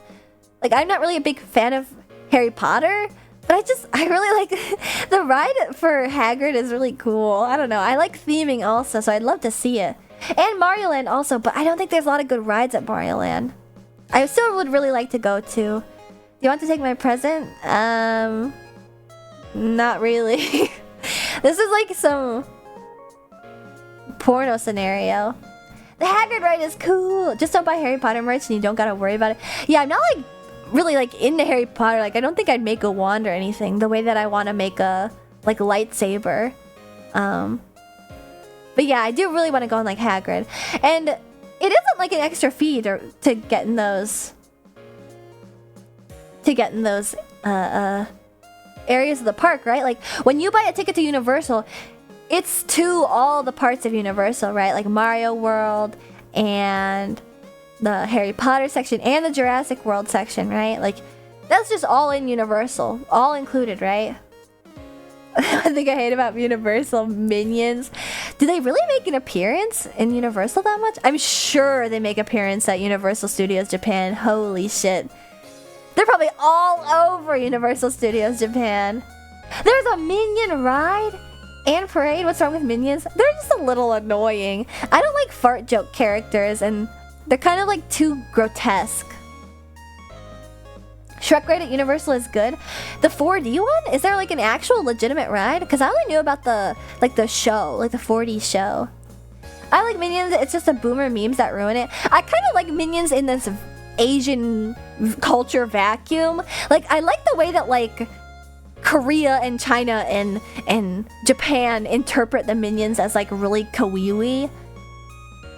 But I don't like how they're like marketed to kids in America, you know? Thought it was a ride, maybe it was only 4D. I actually think they took out the Shrek 4D thing, so... Uh-oh. American Minion memes are so shit, yeah. I don't like how they're like, you know those like fucked up emojis that have like breasts and stuff? That are like, hey big boy, and they have like bimbo lips and breasts on the hanging off the bottom of these like yellow emojis. Like that's what Minions in America remind me of. They look like truck nuts hanging off of the emojis. Whereas in like Japan, it's like they're just like cute little yellow things. I don't know. I like them, but it's very much dependent on the interpretation of them. Also, Roundhead25, thank you for following the pic. You're welcome. Ashley does like bimbo memes. Got it. No, actually, I was just thinking about how I'd like to lean into like the bimbo character a little bit more, because I really want to make that like. No, I don't want emojis. So you're like, I'm gonna find the stupid emoji. Okay. Emoji with boobs. No, not that one. Sexy emoji. Yeah, this one. I feel like these are too like lewd to actually post. What the? Whoa, whoa, whoa, whoa, whoa. That one has a cock! What? I thought they just got like sexy.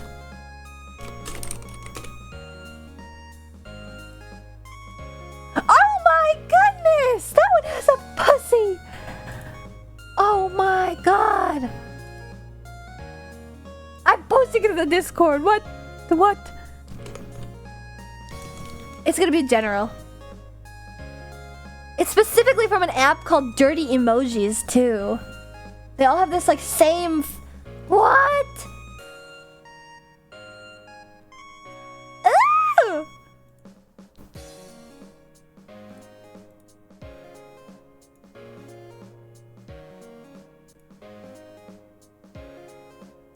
I don't want to look at these anymore. Ew. Ew. Not in general. I'll delete it later. I'll delete it later. Ew. But that's what I'm talking about. There's like a version of that like one feminine one with its like boobs out basically. Raw talking general. I'll delete it after. I'll delete it after. Yeah, I've seen it worse. You guys are twisted. What the fuck? I mean, but like, what are these even used for? Are these just like for boomers to send to one another? To, like actually beat off to? Oh my god, I found one that's holding poop.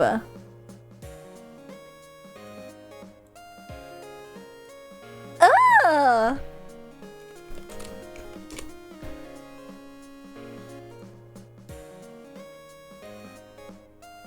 Okay, this is the one that I'm talking about. I'm linking it in the Discord. You can stop posting them now. Okay, I'm done now.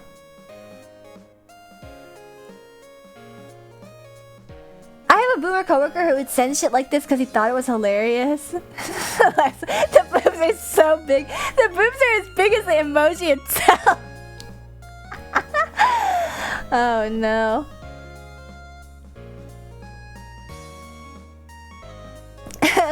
Anyway, not related to sexy emoji or inspired by any means.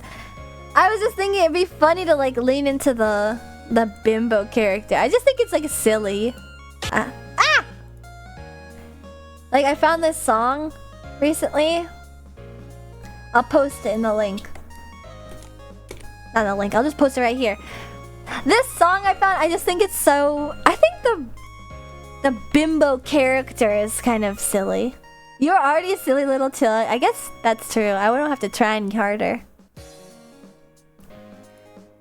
But anyway, back to Disney. No more sexy emojis. I'm closing Discord, so I can't see anything else anyone says. On a similar note to like this one song, I really want to cover the like I am a superstar with a big house and a big car. I want to cover that again, really bad. Where did I leave off? Oh, I think we just talked about Haunted Mansion. Gosh, and then after Haunted Mansion, I think we stayed in the area. What did I do after that? Let me look at a map of Disneyland. Disneyland map.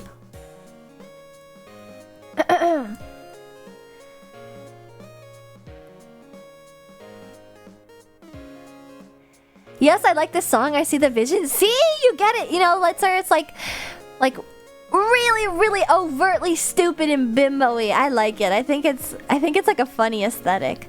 Okay, so first we got coffee and then beignets, and then we went to Haunted Mansion, which is a very cool original ride. And then I think after that we went to... we missed so much. I wanted to see the Enchanted Tiki Room, and then we didn't get on Jungle Cruise, we didn't get on Big Thunder Mountain Railroad, we didn't get on Star Tours, we didn't get on the Incredicoaster. Did you get Dole Whip? No, we didn't even get any Dole Whip.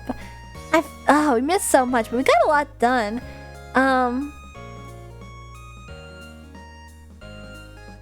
Well, I think the fun thing is that I had mini ears. I got these pretty mini ears. I was wearing mini ears, and my sister got Mickey ears, and then my mom got Winnie the Pooh ears. So we all had ears to wear throughout the day, which was very fun. And then after that, I think...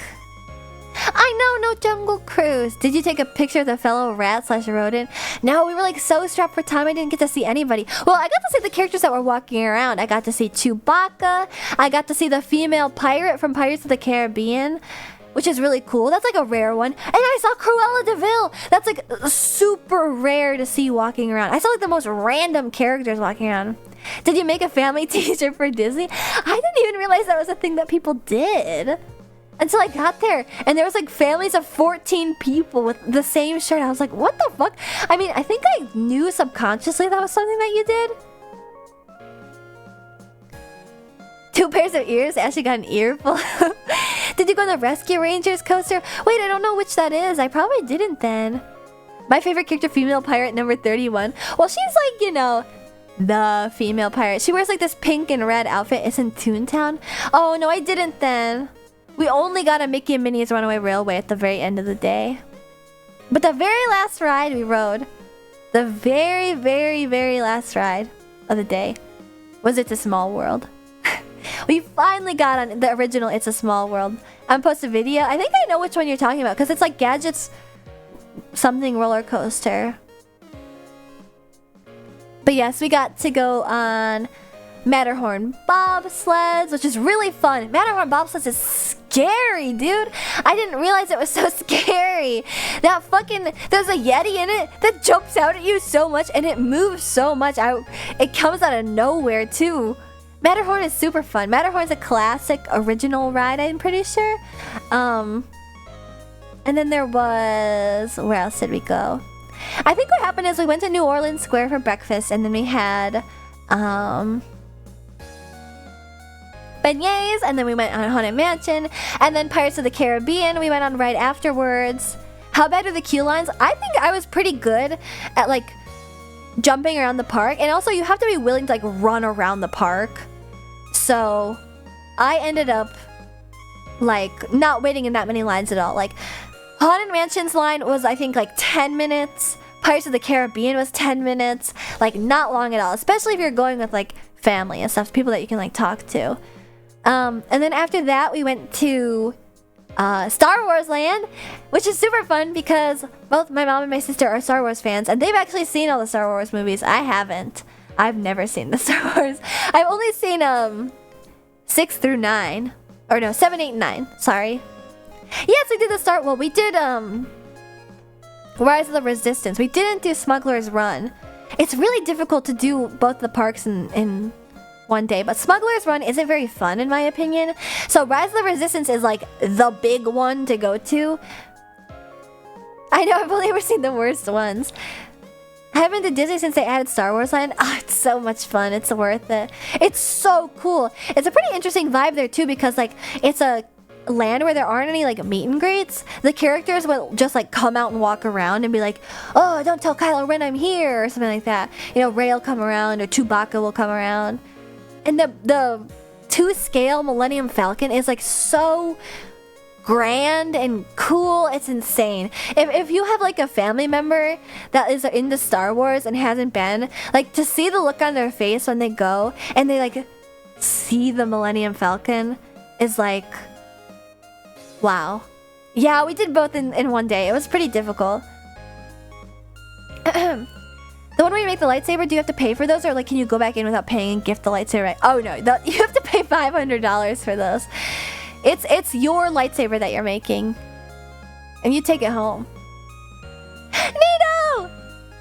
Thank you for resubscribing and saying it's sponsored, Nino. Thank you.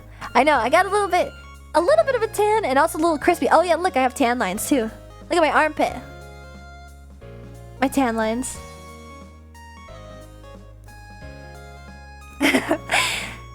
For $500, it better actually remove limbs. I did the lightsaber and the droid. It was cool. Man, it was probably expensive though, but worth it if you're a really big fan. Our vacation was epic. I love you. I love you. I was just talking about Disneyland right now, going through all the rides that we went on. I know, I should have mentioned that when Cenequays was here. I got tan lines on my armpits from the shirts I was wearing. Not $500, I think it was more like $250 to $300. I don't remember. Oh, I think maybe it was $500 with the droid and the lightsaber. It just adds up. It's pretty expensive. Oh yes, and then after we did the New Orleans stuff, Pirates of the Caribbean, Haunted Mansion, etc., etc. We should have gone on Jungle Cruise. I regret it. We went to Rise of the Resistance. And then we walked around that area. We did a little shopping on Batuu. And then what was it that we did? Oh, we went to Oga's Cantina during the day. And then I had a drink there. I had the Fuzzy Tauntaun, which is like peach schnapps. And this like fuzzy foam that'll make your lips tingle. It was really good. The drinks at Oga's Cantina are like delicious. Do you have fave foods in Disney? I get so many TikToks about the food. Yes, I did. You know, something that struck me when I was there, because I had just gone to Disney World last September. the food at Disneyland is so fucking good compared to Disney World. Disney World has really good sit-down restaurants that are pre-fee, which means you pay $80 and you can get anything off the menu. And those sit-down restaurants are naturally rather good because you pay a certain expensive amount for them. But the quick service food at Disney World was so ass. It was so disgusting. You know what the big thing was when I went to Disney World last year? The big thing was the new cheeseburger spring roll. Like, that's the shit that people were raving around. So, like, yeah, no, I didn't give that much of a fuck about the cheeseburger spring roll. Is World bigger? World is about 4 times the size of Disneyland. And World has 4 parks that you have to do in one single day, each of the parks. So it's like a 4-day adventure, whereas Disneyland is like a 1.5-day adventure. There isn't enough stuff to fill 2 entire days. Epcot had good food. Oh, I guess I should specify. The food in Magic Kingdom is terrible. Epcot does have good food just by virtue of the fact that it's all about food. Basically, there's like not that many rides in Epcot. It's all character experiences and then like fun little rides. You know, they have rides now like the Elsa and Anna ride that got reskinned from the one that used to be. I want to try the Dole Whip and the Birria grilled cheese. Well, okay, I don't know if it's Birria grilled cheese, but there's this one grilled cheese at Jolly Holiday, which is in Disneyland, and it's just grilled cheese and tomato soup. But I really wanted to try that too. TBMU, thank you for following and joining the picker. Welcome. But yes, I got so many fucking TikToks about that stupid grilled cheese. I'm gonna eat. Have a good night. Make sure to watch the rest of the VOD. Good night, JTV. Thanks for stopping in. Yeah, Epcot has just like a good variety of stuff, whereas Magic Kingdom is like disgusting, like really bad, which is crazy. I mean, the sit-down restaurants, like I said, are really nice, but it's like pretty normal food. It's like hearty normal food, like filet mignon and mashed potatoes. Like you can only everybody really likes that, you know? Like that's pretty simple. But like the quick service food at Magic Kingdom is like so disgusting. I really wanted to try that turkey leg. See, that's the one that like everybody hypes up, but it's not that good, you know? Always feels like a waste to spend time sitting down. Oh, definitely. And you know what? We had 2 sit-down restaurants at Disneyland, and both times it was like we ordered and then we're immediately like, can we get the check? Because I just wanted to like dash out when we were done eating. That's true, you can't eat it in line. But the thing is, like, if you get on the ride, well, that's the good thing about the turkey leg is that you can usually hold it on the rides, but like a drink, you cannot bring on the rides. And you can't like hold anything in your hands on most of the rides, so. But food is quite expensive. Yeah, it can lean expensive, but I just think Disneyland in general has like a more experimental food. But it's like the opposite, where like all the sit-down food that I had at Disneyland was like really bad compared to Disney World. It was like super mid and overcooked, but all the quick service food at Disneyland is like super crazy and inventive and cool. Like the chili cone queso, it's like a cone, a croissant cone, and then chili inside of it. It's so good. Yes, it's so good. It's a bread cone, yeah. It's like experimental but still good. Croissant, that too. And then after Rise of the Resistance and Oga's Cantina, I don't remember where we went after. I think we did Matterhorn bobsleds. Oh, and then it was time for lunch. So we made our way to California Adventure. And we ate at Lamplight Lounge, which we only had appetizers at. And they were okay. The appetizer we had was the lobster nachos. And it's pretty famous at Lamplight Lounge. Like, they're good, but they're not, like, super standout, in my opinion. And, like, that's all we ate because we had already been, like, snacking on other stuff. And so we had just 2 appetizers, and then we left. And then we did some stuff around California Adventure. We walked around the water. You know, California Adventure has this kind of like carnival theme to it, so we didn't really want to go on like the swinging seat rides or oh, I'm getting some follows. Wait 1 second. Asgard 1913 and Thalassin Dealer, thank you for following. Join the big crew. Welcome. So we didn't go on any of the carnival rides or like the spinny rides. My sister and my mom hate those because they're like sensitive to vomiting. So they have to take like Dramamine and stuff before they go on anything spinny. So we just avoided them. And then we were going to go on the Incredicoaster, but then I was thinking I have plans. I had a fast pass that we needed to get to in Disneyland. So we had to go to either the Incredicoaster and then Radiator Springs Racers, and then back to Disneyland, or we could do Guardians of the Galaxy Mission Breakout, and then Radiator Springs Racers, and then back. You go to Disneyland frequently? Oh no, I'm just recounting my visit this past weekend when I was in California. I went with my mom and my sister, who they went for the first time, and it was my second time in my life. And the first time I had gone was about 6 years ago. So it had been a really long time for me. This was my second time ever at Disneyland. But yes, so we decided to do Mission Breakout because Incredicoaster is just like it's been there forever, and it was reskinned from a different coaster that used to be on Pixar Pier, and it just wasn't a big deal. And we had also just eaten at that point, so we kind of wanted to stand around and like digest a little. So we went to Mission Breakout. It was super fun. I am not a fan of Guardians of the Galaxy, honestly, but it was really fun. And the wait on my phone said it would be 70 minutes, but it was only 45 minutes, so that was really nice. You know, I'm a sucker for like oldies music, so I had a lot of fun. I don't remember what song we got though. But you have an inside man in Disneyland, so you should be able to go there for free. See? I'm like his side bitch, so he doesn't provide me any of those opportunities. Mickey would help you out. Nah. He doesn't let me message him during the daytime. But yeah, we did Mission Breakout, and then I got a drink at Pim's Tasting Lab. It was like a cherry soda. It was so good. It was super duper delicious. And ooh, I did a little bit of pin trading. Oh my god! You guys, I did pin trading, and so you guys know I'm a fan of Cinderella. I got a Cinderella pin from 2008, which is really fun. And then fucking later in the day, do you know what I fucking found? I was looking at all the pin trading just to make sure.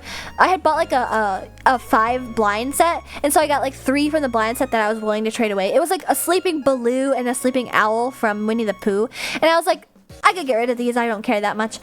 Do you know what I fucking found? A Puffle! A Puffle! And you know what color it was? Purple! I found a purple Puffle from Club Penguin! I was like shitting my pants. I was like, oh my god, I need this pin. And she was like, the woman that was working there was like, oh, which one do you want? And I was like, I want the purple. And she didn't know what I was talking about. And I was like, the purple thing. You're so cute. I was just so excited. I was like, and you know what happened? My sister was in the bathroom at the time too. I have no idea what these words mean. The Puffles are the pets from Club Penguin, which is crazy. Because, like, I didn't even know they made any Disney pins of any of the Club Penguin things. It was, like, the equivalent of finding, like, a Kingdom Hearts pin. Because they don't advertise Kingdom Hearts at all in America. Or even in Japan, I don't think.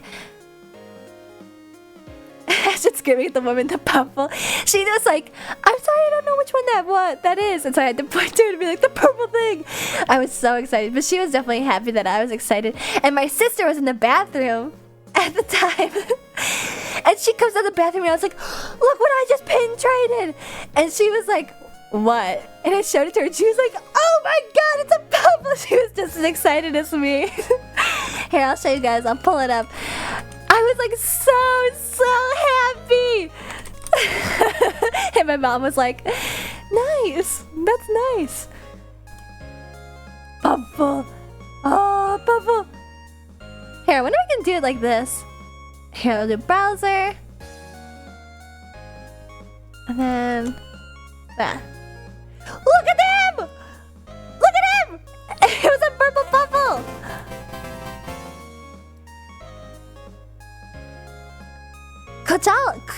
Kokaladay, thank you for following Join the Pit Crew. And also Bratz Dola, thank you for following and Join the Pit Crew. Look at him! What's the name of the person who loves to race? Ashton Martin, haha, it's so ugly. I know, it's really ugly. This is what it looks like in the game too. Here, let me change this.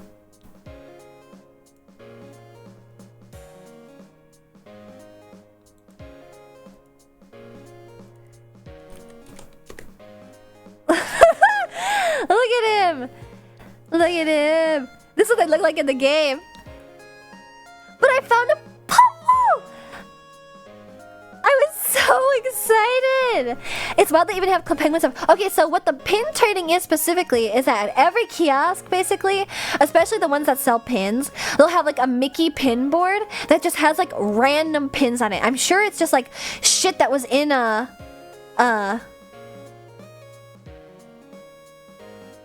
Oh wait, Demon Daddy, I think they were just making a joke. Oh no.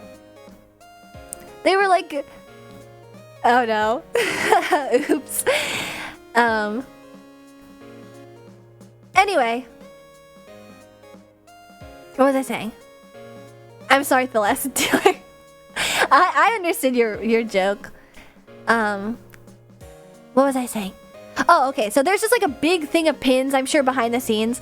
And then whoever the hell has like or it's like a bucket behind the table or something, and it's just a random assortment of pins. So I got this one Cinderella pin from 2008 at one pin trading station that, like, I, of course, you know, it's difficult to find these pins unless you're like really into it and like trading them online and stuff. And so the Puffle was just like from then. It was like a 15-year-old pin that they just like threw up on the pin board because they found it in like the pin bucket or something. You know, like they aren't actually selling the pins. The pin trading is specifically trading. So to get a pin on the pin board, you have to buy a pin or provide them a pin that you already have. And then like literally trade the pin with them. So that's what I did. I took a pin that I had like got that day at the park, and then I gave it to them in exchange for the Puffle pin. Oh, this is it actually. I think it is. Here. How many can you trade per day? There's no cap. It's just however many you want to trade for.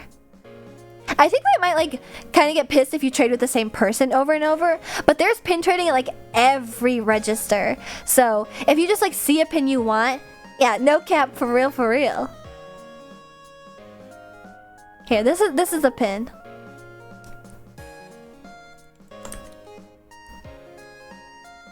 It's so ugly, holy shit. Look at him!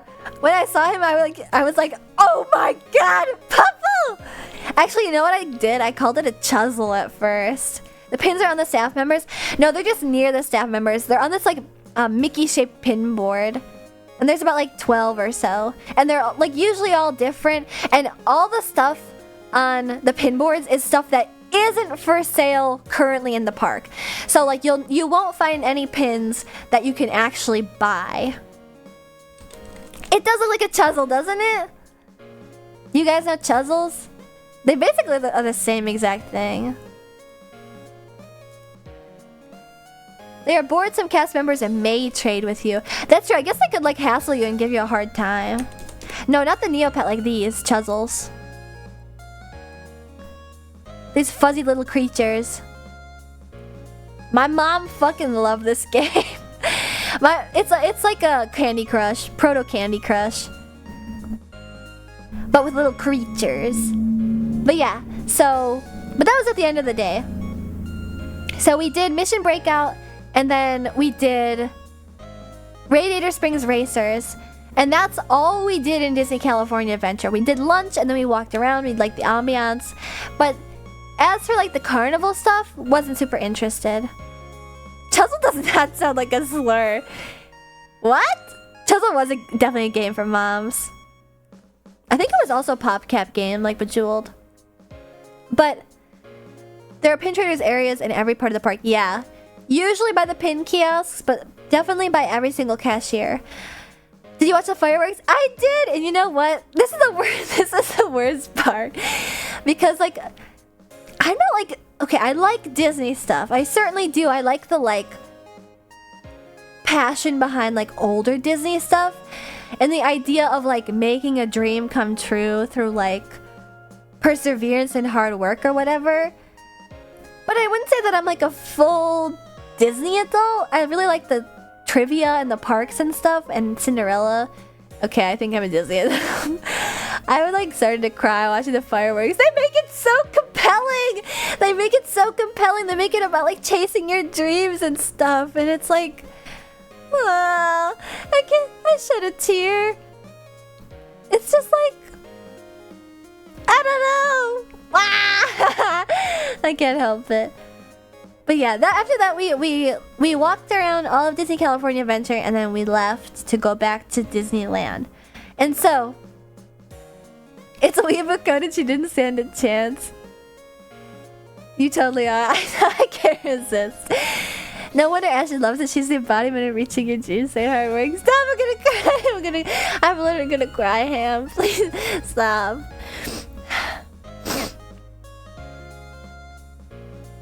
I can. It's just. Okay. I'm not gonna cry. I'm not gonna cry. I'm not gonna cry. It was a lot of fun. Okay.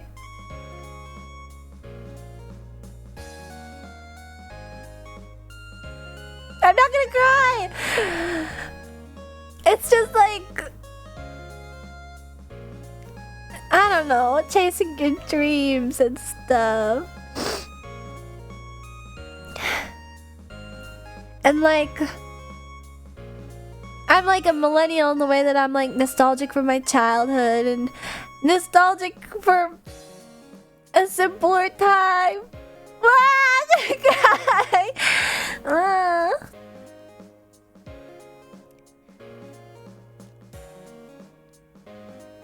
Okay, I'm done. Stop. I'm not thinking about it anymore.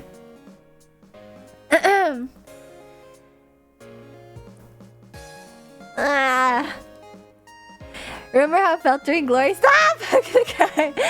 I'm gonna cry. Okay, I don't know. I think ultimately I realize it's like a corporation doing a corporation thing. But like, there are just so many artists and passionate people behind a lot of these works. There's passionate people behind the design of the theme parks. It's all about making dreams come true. I like it a lot. Okay, I'm done.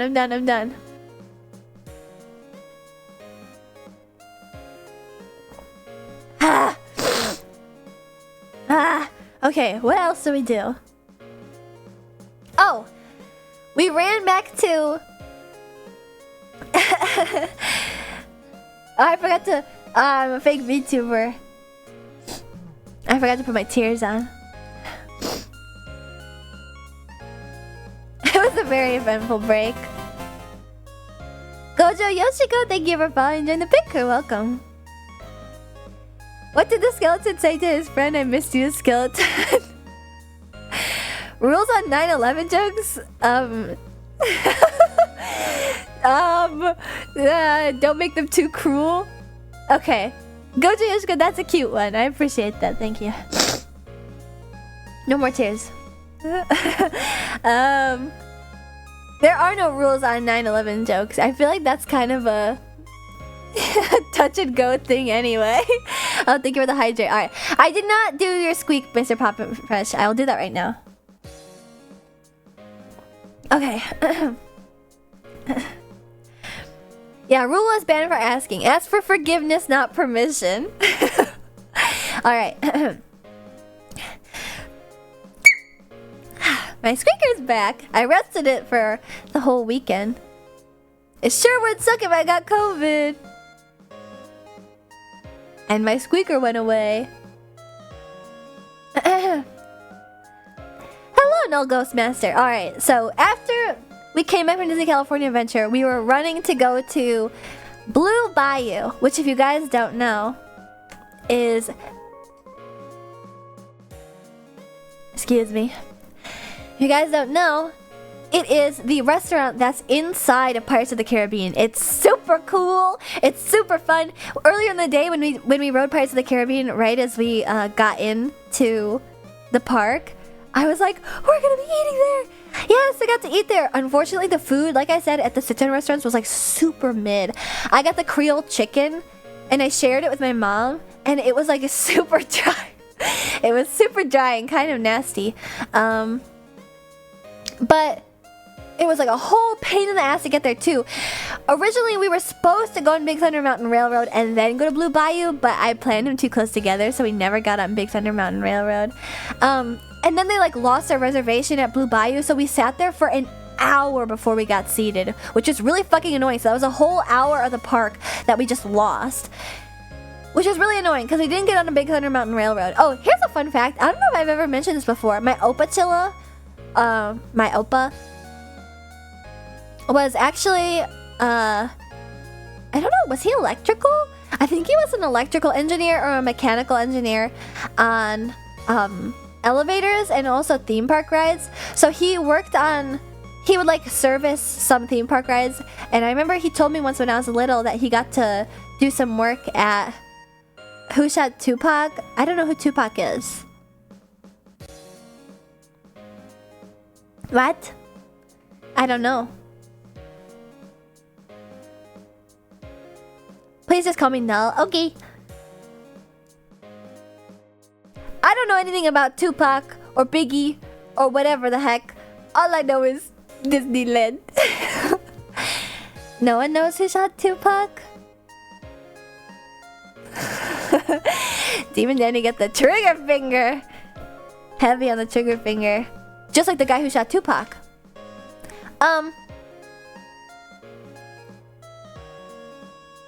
What was I saying? Oh, also, what you asked, Red OKT, yeah, it's Demon Danny. About which is better, I think probably Disney World. Disneyland is like, there isn't, in my opinion, although I couldn't do everything, I don't think there's that much to do. Like, I can't imagine spending like multiple days there. Whereas Disney World is like so expansive, you have to have a whole day. You're fangirling on the Disney theme and all while Granddad is fangirling on the ride. Well, see, I'm also a ride fangirl too. So specifically, I like the theming of Disney, but also I love roller coasters. So I like to go to like Knott's Berry Farm, and I like Cedar Point and all the Cedar Fair parks, like Great America in San Jose. So I just really like theme parks in general, and Six Flags, of course. So.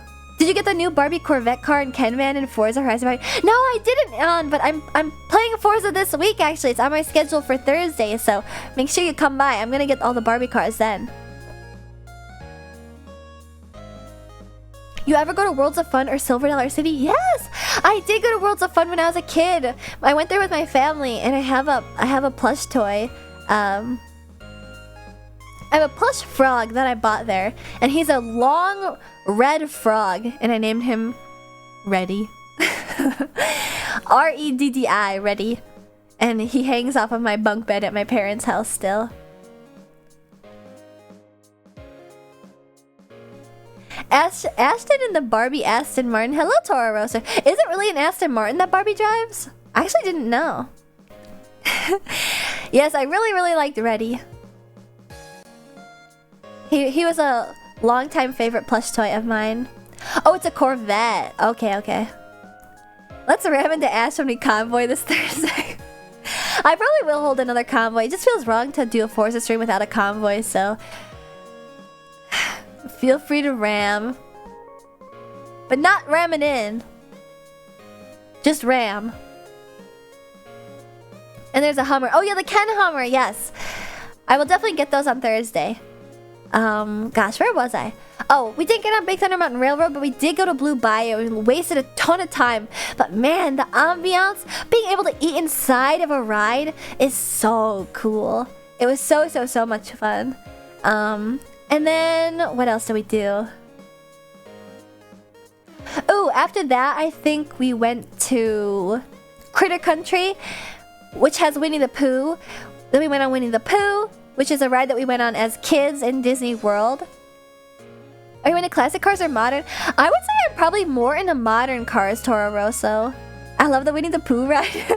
my sister the whole time was talking about how much it used to scare her. And here's a fun fact, actually.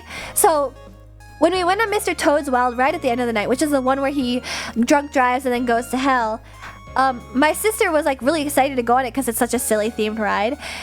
And we were talking about how she was super scared of the Winnie the Pooh ride in Disney World because it's a dark ride. She was scared to go on it as a kid. And you know what? And then my mom was like thinking like, was there a Mr. Toad's Wild Ride in... Yeah, that's the plot of the ride. You drunk drive as Mr. Toad, get sent to court, and then kill yourself by running in front of a train and then go to hell. That's literally what the plot of that ride is. It's like a don't drink and drive, kids. The quick synopsis version of Toad's Wild Ride was very funny. Well, the quick synopsis like literally is also the ride too, is the thing. Like, it is a really fast ride.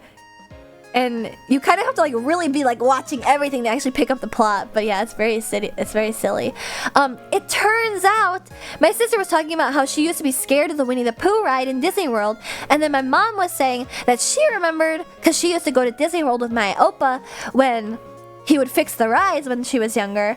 That she was like, I swear there was a Mr. Toad's Wild Ride in Disney World because she had never been to Disneyland, but she recognized the ride. There was a Mr. Toad's Wild Ride at Disney World until 1998, and you know what took its place? Winnie the Pooh! Winnie the Pooh, the ride that used to scare the shit out of my sister in Disney World, was the same like showroom as Mr. Toad's Wild Ride. So that's why it was scary, because it was in the dark. It was like the same track, but just like updated to be Winnie the Pooh. Isn't that so silly? I know, right? Full circle.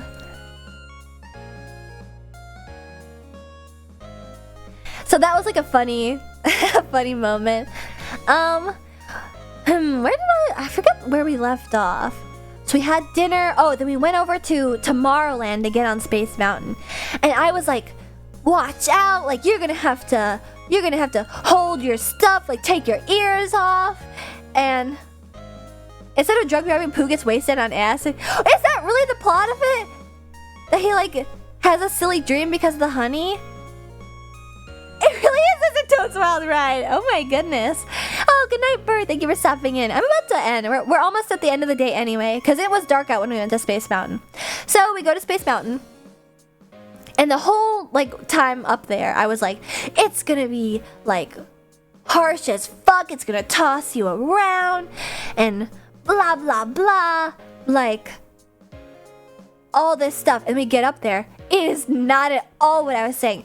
The ride cars for the Space Mountain in Disneyland are like 2x2, so it's 4 people for a car. The one in Disney World is 3 people all in a single file row. And so I was like, what the heck? That's so different. And then we go on the ride. It is smooth as butter. It is amazing. It's like so fun to ride. It's in the perfect darkness, so it can still like jerk you around and stuff. It's amazing. And the music is good. It's perfect. And I get off and I was like, what the heck? You know, my mom thought it was tossing her around because she's old. She was like, whoa, I couldn't tell where we were going to turn next because it was dark and blah, blah, blah. Like it tossed me around. Didn't they recently overhaul it? I had to Google it because I was like, that's crazy how different they are. And you know, most of the time, it's Disneyland that has stuff first and then Disney World that has stuff next. But I had to Google it and I found out that the Space Mountain in Disney World is the original Space Mountain. Walt Disney had the idea and then he died. And then they put it on the back burner because they were working on Disney World. And they decided, hey, we'll put Space Mountain into Disney World. So they put it there first, and then 2 years later, they put it into Tomorrowland. So the first one is in Disney World. And then in 2005, they completely changed the tracks on the Disneyland version. So it's like the same ride layout, but it's so much smoother. So if you didn't know, I went to Disney World for the first time since I was a child in September of last year. So I rode Space Mountain last year. It is fucking ball buster. It will beat the shit out of you. It is so old, and it finally makes sense because I was like telling my mom, like, you gotta hold on, like this might hurt you, blah blah blah. And then we get on, and it's like such an amazing experience on the Disneyland Space Mountain. And it's because the tracks are like 15 years old. Like, they're just renovated, 18 years old. So it's like a super new ride compared to the one in Disney World. The one in Disney World hasn't been replaced at all since 1974. It is old as fuck. That's 50 years old. The Space Mountain in Disney World is 50 years old, and it is hell to ride. It will beat the shit out of you. I love the cheesy Halloween version they do too. I really wanted to go on Hyperspace Mountain because in May in Disneyland they changed Space Mountain to be Star Wars themed. I've never been on the Halloween version though. But yeah, I was like so ready for it to like beat the shit out of you because I was shocked when I went on the Space Mountain in Disney World last year. I was like, holy shit, that was like really difficult to ride. If you like Space Mountain, the Mummy ride in Universal is even smoother. I want to go to Universal so bad, but I really want to go after they make the new park, so it'll probably be a couple of years. But yeah, so Space Mountain was super fun, and then we got out of the ride just in time to watch the fireworks, and then I cried because I'm a little bitch, and then we ran to Indiana Jones. Oh yeah, I also originally had an Indiana Jones Fast Pass for before our restaurant reservation, but the ride broke down, so I got like a general Fast Pass, and I saved it for when the ride would be back up. And originally we ran back over there to get on the ride, and there was like a long Fast Pass line from everybody who was also running back, who had their Fast Pass from earlier that day, and everyone was like, yay, the ride's back up, like we're gonna use our Fast Pass to get back on the ride. Bleh. And then a cast member had to come through and be like, actually it broke down again, so you have to leave now. So we left, and then we did other stuff, and then we went to dinner, and then after Space Mountain, I saw that it was back up again, and I was like, fucking run! And both me and my sister and my mom were like dashing to Indiana Jones. We got in line because I had just gotten back up.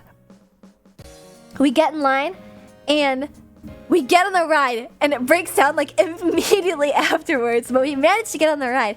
But the thing is that we got on the ride, but we also had another reservation at Oga's Cantina. So after we got off the ride, because only I needed to check in because I made all the reservations on my account on my phone, I ran to Oga's Cantina and I checked in, and they made their way there by the time that we were allowed to get in. So we went over to Oga's Cantina, and then by the end of that was like 10 p.m. I know I need a cloning device. That was 10 p.m. And so my sister, we hadn't gone on any of the Fantasyland rides yet. So we didn't go on Snow White, we didn't go on Pinocchio, we didn't go on Mr. Toad, we didn't go on the carousel, we didn't go on any of that stuff. So she was like, I need to go on Mr. Toad's Wild Ride. So we ended up just going to Mr. Toad. And we looked into Pinocchio and then Snow White. And then, it's like getting up there in time in the night.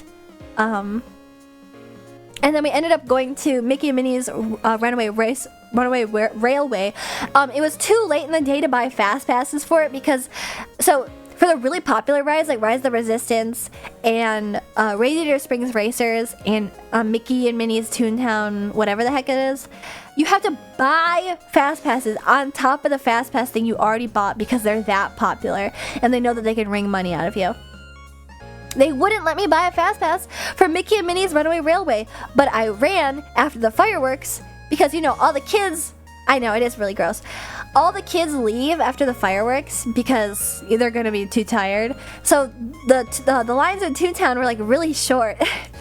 And so the queue, actually there wasn't a queue at all in Mickey and Minnie's Runaway Railway. So we could just walk right in and we didn't even need a fast pass for it, which was really nice. And man, the queue for that ride in Disneyland is so much different than from Disney World. There's so much cool references to original Mickey Mouse stuff, and my mom is nostalgic for the original cartoon. She's not that old, but because my oppa was interested in theme parks and stuff, they saw all those cartoons when they were younger, so they ended up showing it to my mom and my aunts and uncles and stuff like that. And so yeah, they did just renovate Toontown, and it was awesome. And It's such a pretty area, and so I was really happy that we got to go on the ride too, because that ride also goes down. For some reason, they turn that ride off during the fireworks. I saw on the description of it that when the fireworks are going off, they stop Mickey and Minnie's Runaway Railway. I kind of don't know why. Probably because I have nowhere else to go. I'm banner timed out from everything. Well, typically, that happens for a reason. Mods? No. Beer aren't that nice. I appreciate the warning though. You're telling on yourself. Anyway, the concussive force can affect the ride. The launchers are back there.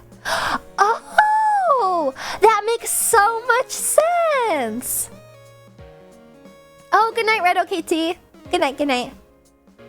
That makes sense because that is exactly around where they would launch the fireworks. That makes total sense. Wow, okay. Interesting. And then we went on Mickey and Minnie's Runaway Railway, and then we went on It's a Small World, and I think that's it. We didn't get on the Star Tours, and we didn't get on Big Thunder Mountain Railroad, which is really sad. But the good thing is that both of those are also in Disney World, so if I end up going there with my family, they can just ride them there. And we didn't go on the Incredicoaster in Disney California Adventure, which is pretty sad. Chunks! Chunks! That's always something that I was scared of as a kid. I was really afraid of fireworks. As a kid, because I thought they would like come down on me, I would like cower, put my hands up in front of my face, and go like, ah, they're gonna burn me. But no. Anyway, it's getting really, really late, so I'm gonna probably wrap up soon. After that, we just did some more exploring in LA, and then the next day, we went home, and that was Sunday, and today is today. So here I am. I still haven't done Rise of the Resistance. Oh my god. Oh my god. So good. It was like, I didn't want to spoil it for my family, so I didn't tell them like anything that was gonna happen. And I won't spoil it for you though, Barf-chan, unless you already have it spoiled. But like, it is a marvel of like, of ride design. So freaking cool. So cool. Nice stories, catch a breather. I know, I've been talking so fast because I'm so passionate about rides and stuff. I got hit in the head once as a kid from a Disneyland firework launch tube. So you're a millionaire? Because you sued them, right? No, I've refrained from looking up on YouTube. Barf-chan, it will blow your mind. It will blow your mind. Not like the firework. That would be scary. The tubes don't have Disney on them. But Disney shoots them off. It has to be obvious where it came from. Yes, Disneyland was a blast. It was so fun. Oh! Oh, so you weren't in the park. I feel like that's still like reason, right? That's still cause enough to be like, I wonder where this firework tube came from. Maybe the place that shoots off fireworks every night. Let's sue them. Spending $40 on the Fast Pass next time for sure. I mean, personally, I think it just is one of those things where it's part of the cost. Like, unless you go really, really often, you need to incorporate it into the cost. Like, the amount of benefit that I got from the Fast Pass was, like, nominal. Like, really, I couldn't have done the amount of things that I did without that Fast Pass thing. And then, you know, the photos is like a cute perk that you get to take all the photos for free with the photo pass and whatever. I like to use that as much as possible, so I got a bunch of silly photos. Oh, and you know my favorite thing is when they're like, okay, now pose like this. And then it's pretty obvious they're gonna like edit in something in post, or they're like, point at the ground and look surprised. And then they'll like edit in like a Remy from Ratatouille. It's so cute. So we took pictures in front of the Millennium Falcon all together, and the guy was like, okay, now put your arm out all the way to my sister. And she put her arm out all the way, and then the guy was like, okay, now all you guys, like, look at her arm and, like, be surprised. And they edited in a porg. They put a porg in her arm. It was so cute. Good morning, Real Yatsu. Good morning, good morning. But yeah, it was really fun. I had so much fun. The whole trip was fun. But you know, you guys know me. I like theme parks, and I'm a Disney adult, so it was a lot of fun. But yeah, I got to meet so many people. You guys got to hear about my VTuber experiences, my party experiences, my Disney experiences, and my family experiences. Porg over Chuzzle? No! Okay, no. Chuzzles are like definitely cuter than Porgs. I think my neighbor just tapped on my wall to make me shut up. Which is probably valid considering it's almost 1 a.m. When does chat get to get edited in Ashton photos? Maybe I will post one, because you guys know I like to post where like I draw over myself. So, this is the best episode I've been stream. Maybe I will. I just might. Maybe even draw over Mama Martin and Sister Martin too.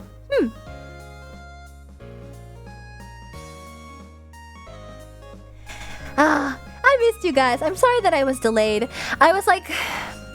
Whenever I don't stream for a long time, and then whenever I'm in front of my computer again, it just feels so daunting. But it's so crazy how natural it feels to stream, like, to hit the stream button from, like, that karaoke room. I wasn't nervous at all. It was just like a... Hey guys!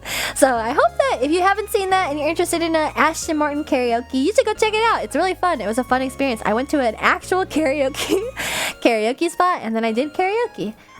But today was just chatting.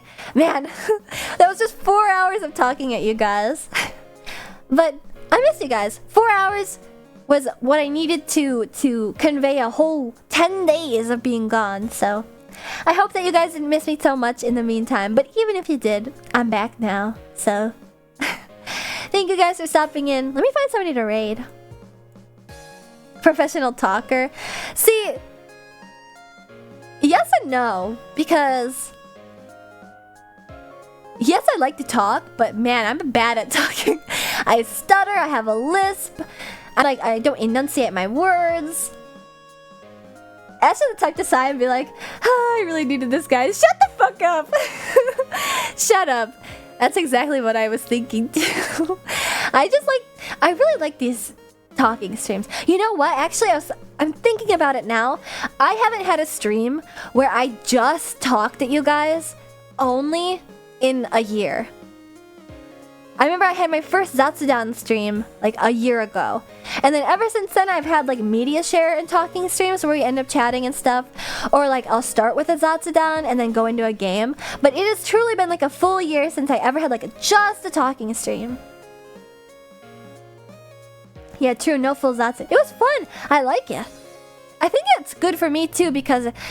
Yo, you know what? Actually, I'd really like to do someday. I want to do a Zatsudan where I stream, but I don't look at chat. I just try and find things to talk about for like a long time. It would be like a test of my abilities. But I don't know if that would be like fun to watch. I got inspired because I've been listening to Brittany Broski's... I couldn't ignore you. I've been listening to Brittany Broski's like solo podcast. It's literally just her fucking talking for like an hour. And I was thinking like, I don't know if I can do that. It would be like a true entertainer test. So maybe someday. Or maybe I would just record it and then put it on YouTube and it would be like a solo podcast like that. I know it's near the end of your stream, but I wanted to celebrate the most amazing race king that I know. Shiny Goddess Tigressa! Thank you so much for resubscribing and staying a sponsor. True Delusion stream, Ashley makes this up in her head. I'll have like a shadow puppet stream someday.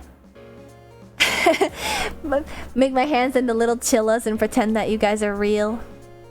What's that one meme where it's like the guy's looking at the shadows on the wall in the cave?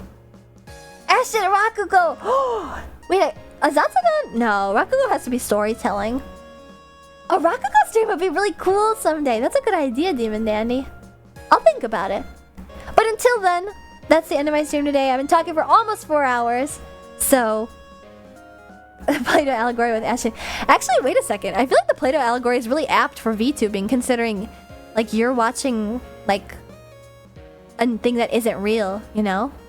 That is like being put up. Wait a second. That was really deep. I always accidentally stumble into deep allegories or whatever. Actually, I feel like allegory specifically has to do with religion, though. Cave allegory with Nino meme because she's a PNG. It probably would work better with Nino. I can moves like this. Yeah, you guys are in the cave watching the shadows on the wall as if they're real life. ignorance is bliss. Alright, who should I raid? Who should I raid? VTubers can be a religion, right? Damn. That's deep. Alright. Who am I?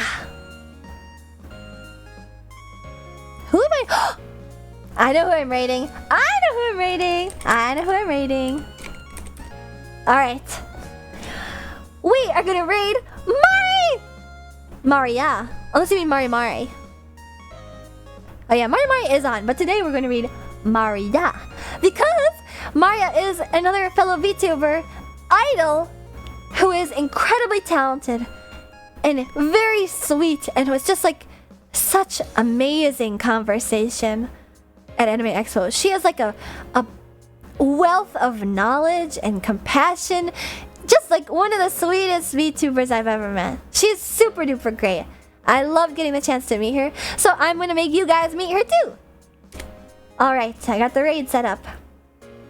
Thank you all so much for coming to my return stream. I was so happy to share my trip with you guys. Maybe I'll post some pics. I'll have to find the pics. I have them all on my phone of the foods and stuff. So maybe I'll make a thread on Twitter, post it on my Discord. We'll have to see.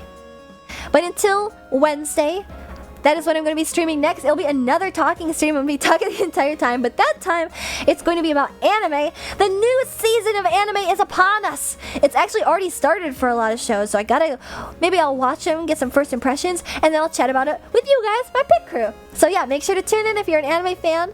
I really appreciated you guys all showing up for my return stream. I love you all. I missed you very much. That's why I had my karaoke stream last week, because I missed you. But now I'm officially back. So yeah. TY for stream, welcome back. Thank you.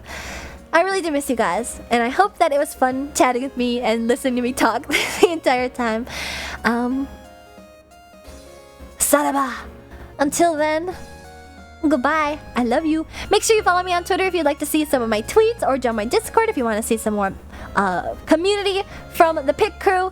I have my schedule posted on my Twitter, so if you'd like to see what else I'm streaming besides for the anime stream on Wednesday, make sure you check it out there. Until then, goodbye. I love you. Mwah! Mwah!